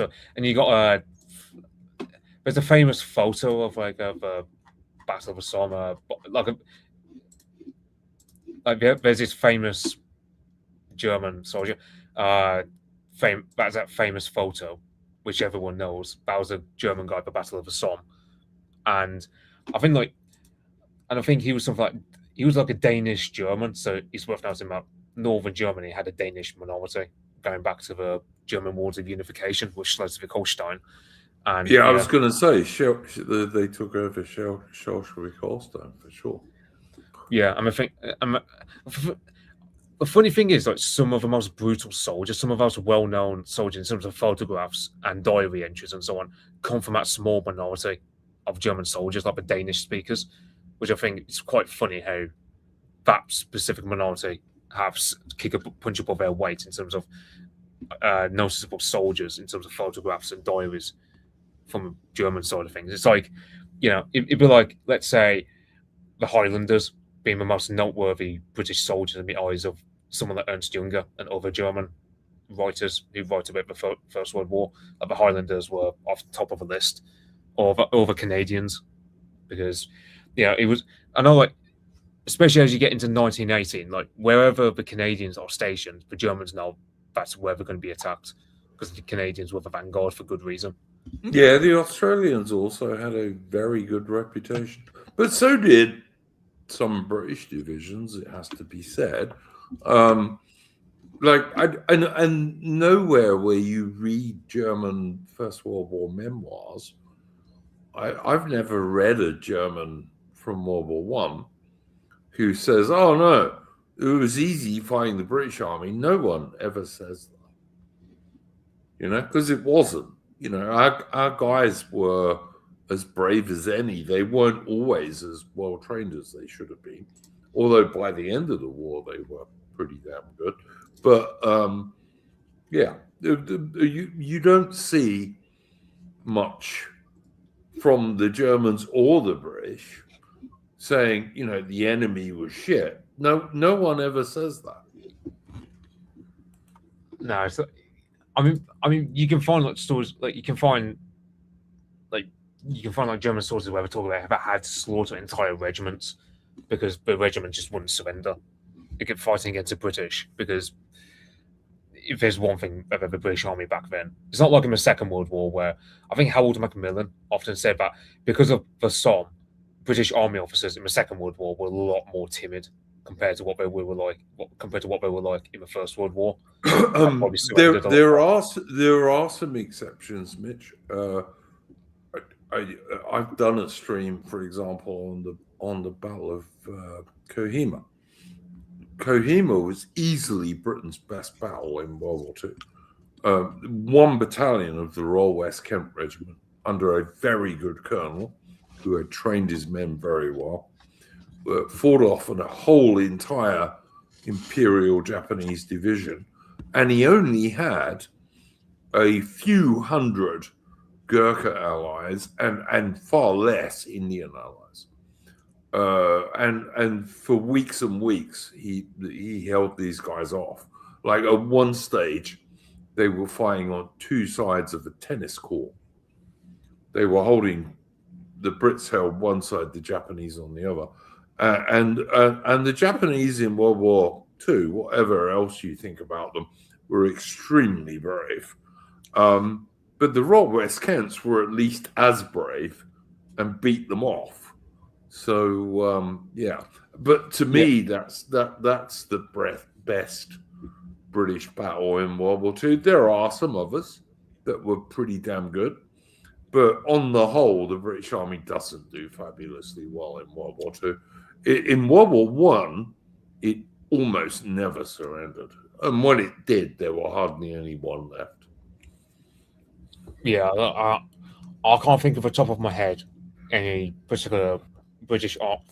I mean, the closest thing you can think of is like Siege of Kut, and that's the only thing I can think of for British Army surrenders. And even then, that's understandable, whereas Western Front and dealing with the Ottomans. Well, they're also Kut wasn't all British soldiers. There were a lot of Indians at Kut, to be honest. And Tug Flip says, beat them off. Yes, we did beat them off at Kohima. Yes, we did. But anyway, look, like I said, the British soldier in World War One was one of the bravest soldiers in the whole war, without a doubt, even when they weren't very well trained, and that is most of the guys on the 1st of July, 1916, to be honest. But that's what happens when you go into a gigantic European war with no army. I think if the British Army went into the Ukraine war right now, exactly the same thing would happen, but way worse, because the British men would not be as brave, and there's enormous numbers of women in the British Army these days who would surrender at the first opportunity. They just would. I'm sorry. If you don't believe that, then you're a wank and an idiot. But they would. William Mammoth in chat. I mean, the 20th century was just awful altogether for everyone. Just awful for Europe altogether. Well, except for the American schools. It was pretty good for the Americans. The 20th century was pretty good for the Americans and the Soviet communists for most of it. But for everyone else, it was fucking terrible, basically. It depends. I mean, I know, so this is one thing Enoch Powell used to get bollocked for back in the 60s and 70s, where he said that the Soviet Union wasn't a threat because he opined that, look, the Soviet leadership, like Brezhnev, they survived the Second World War, and they didn't want, and they were so traumatized by it that they never wanted to see World War III, which is why Khrushchev. Some truth. Yeah, and to be fair, we know in retrospect he was right because with from post-Soviet collapse, we got into the archives and we found that some guys like Brezhnev, they were against the military build-up, for example, and they were against any sort of war with the West because they're just too traumatized by World War II. So it's similar to how British elites were traumatized by the First World War, which is why kind of the imperial decline that happens after the Second World War. We were a lot more, I suppose, British elites just lost confidence in ourselves, like the Somme. Oh, totally, Mitch. And let's look today. You've got literally gay people like Sir Keir Starmer, who's resigned as British leader. Oh yeah, you got correct. Did you hear him the other day? Was it today or yesterday? Where he said we have a gayest parliament ever, according to Keir Starmer. Well, he would know because Ukrainian rent boys and all this. Go look it up. You've got to look pretty hard because the British media have never covered it. But go look up gay Ukrainian rent boys and Keir Starmer. But Keir Starmer continues to talk up Britain should fight Russia while he won't fund the British Armed Forces, which is, to me, the most ridiculous thing I think I've ever heard. I don't want to fight Russia anyway because I don't care who runs Ukraine. It's not a vital British interest at all. But if he does want to fight Russia, then maybe he ought to spend some money on British Armed Forces. We got a Royal Navy at the moment that would find it increasingly difficult to rule a duck pond, let alone the waves. And that's entirely due to successive British governments and Sir Keir Starmer and Labour. It just is. Whatever. Yeah, I know Woodpete is asking, would the Empire would have been lost without World War I and World War II? People say the British Empire went down gracefully like an old woman walking down some stairs. And I'm going, imitate. Whereas actually what happened was we just crashed. Actually, it was more a case of we crashed down the stairs, almost just fell down the stairs rather traumatically. We just fell down the stairs in 1946 onwards. Yes, we did. Yeah. In part, Harold Macmillan, for example. I think Harold Macmillan and others, they said the Somme destroyed the confidence the British elites had in themselves in terms of the imperial elites. Including him, of course. But yes. Yeah, it's let's remember, when did South Africa become a republic? Well, when Harold Macmillan went down there and said, "There's a wind of change blowing through Africa, and all white people must leave." He didn't say the loud bit, but that's what he meant. But basically, it's implicit. But yeah, the thing was, I think Galeazzo Ciano, in his the Italian foreign minister in World War II, he himself wrote in his own diary when he was looking at Neville Chamberlain. He said, these aren't the same men as Sir Francis Drake or Cecil Rhodes. Like, these are retired old men who are the long decade sons of those great men. That's absolutely. I mean, Chamberlain in particular. I've got a stream on this channel, Mitch, that you've probably seen about Joseph Chamberlain, like Neville Chamberlain's dad. Different guy, totally different guy, who wanted to federate the empire and make it something solid. Neville Chamberlain was not that man. And nor was Winston Churchill. But then Winston Churchill was half American and always mainly favored his American side. Like, he thought his mother, who was a bit of an upper class whore, to be honest, was a fairy princess. She wasn't. She was an upper class whore, but whatever. Yeah, that was Winston Churchill.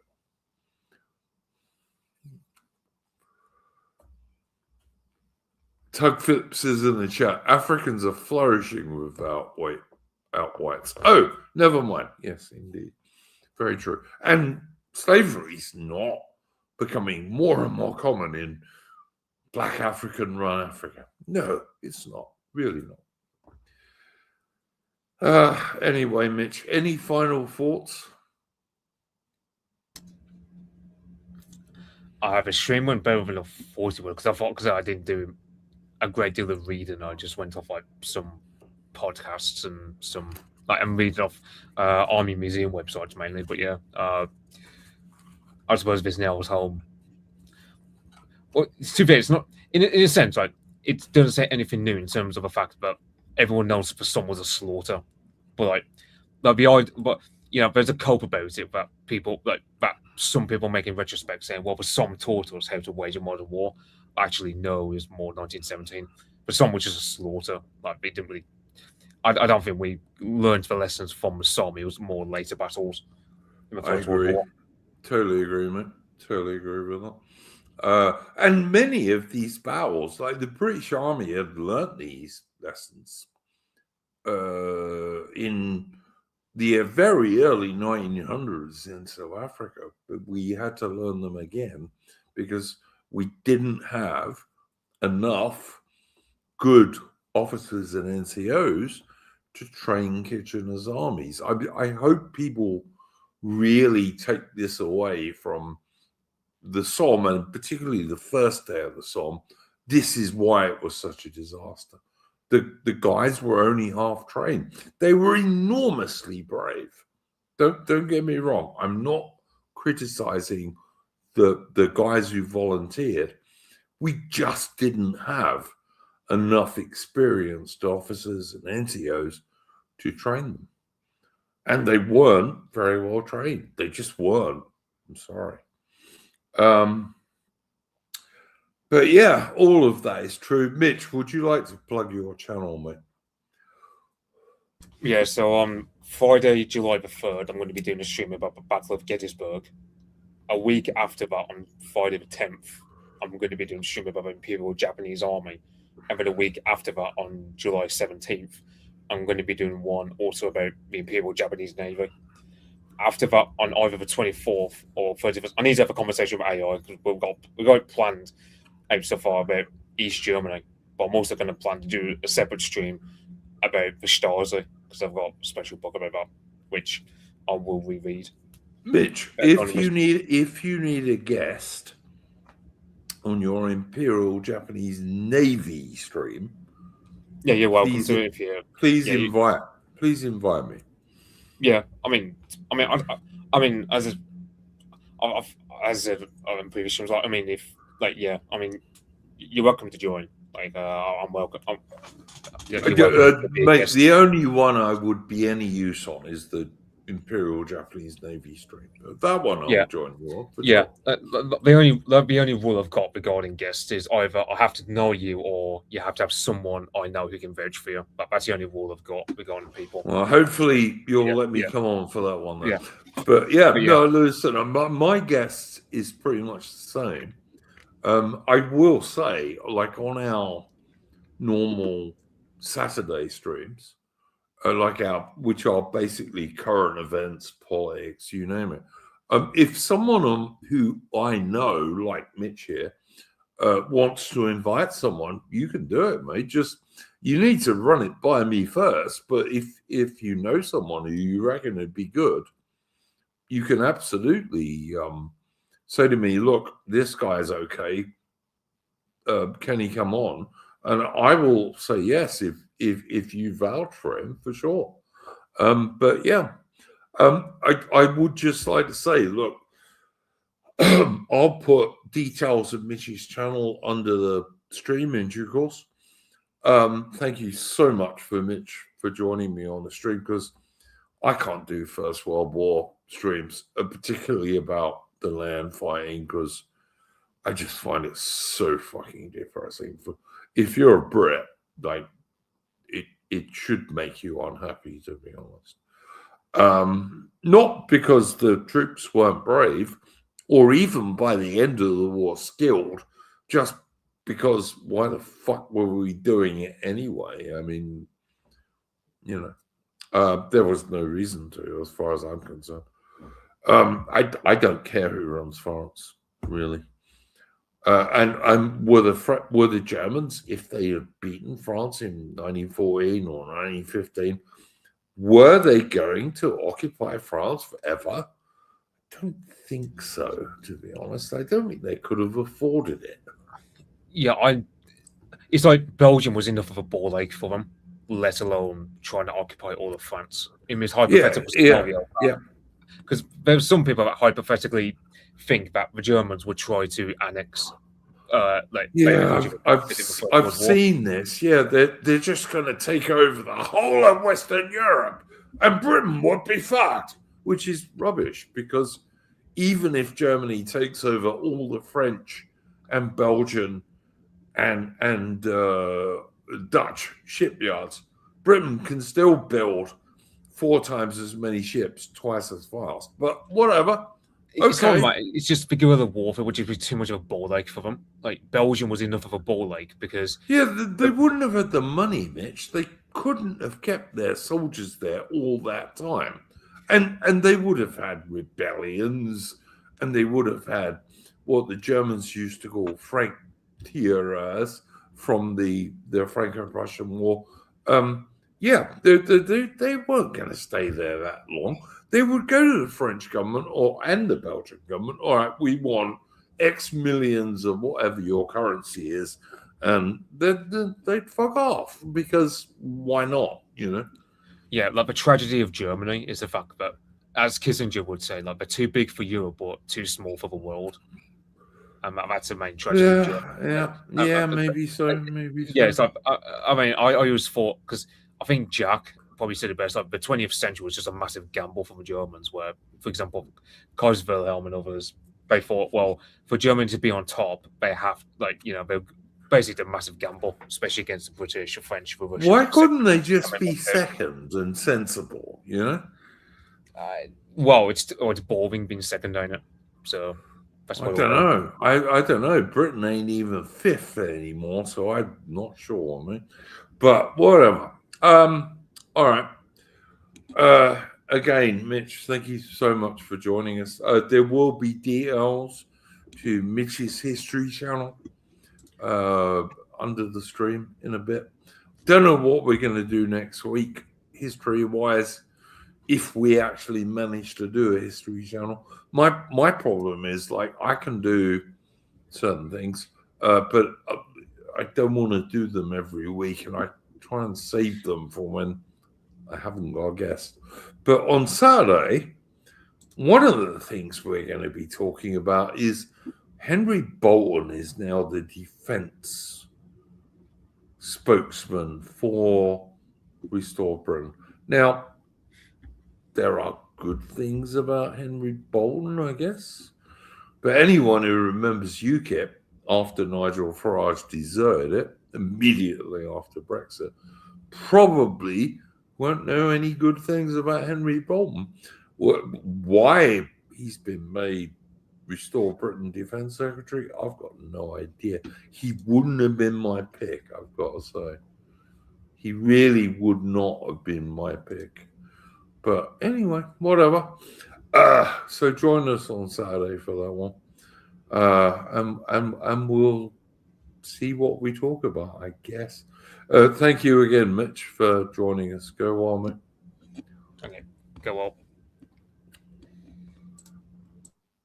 What do I need to do? Oh, that. There you go.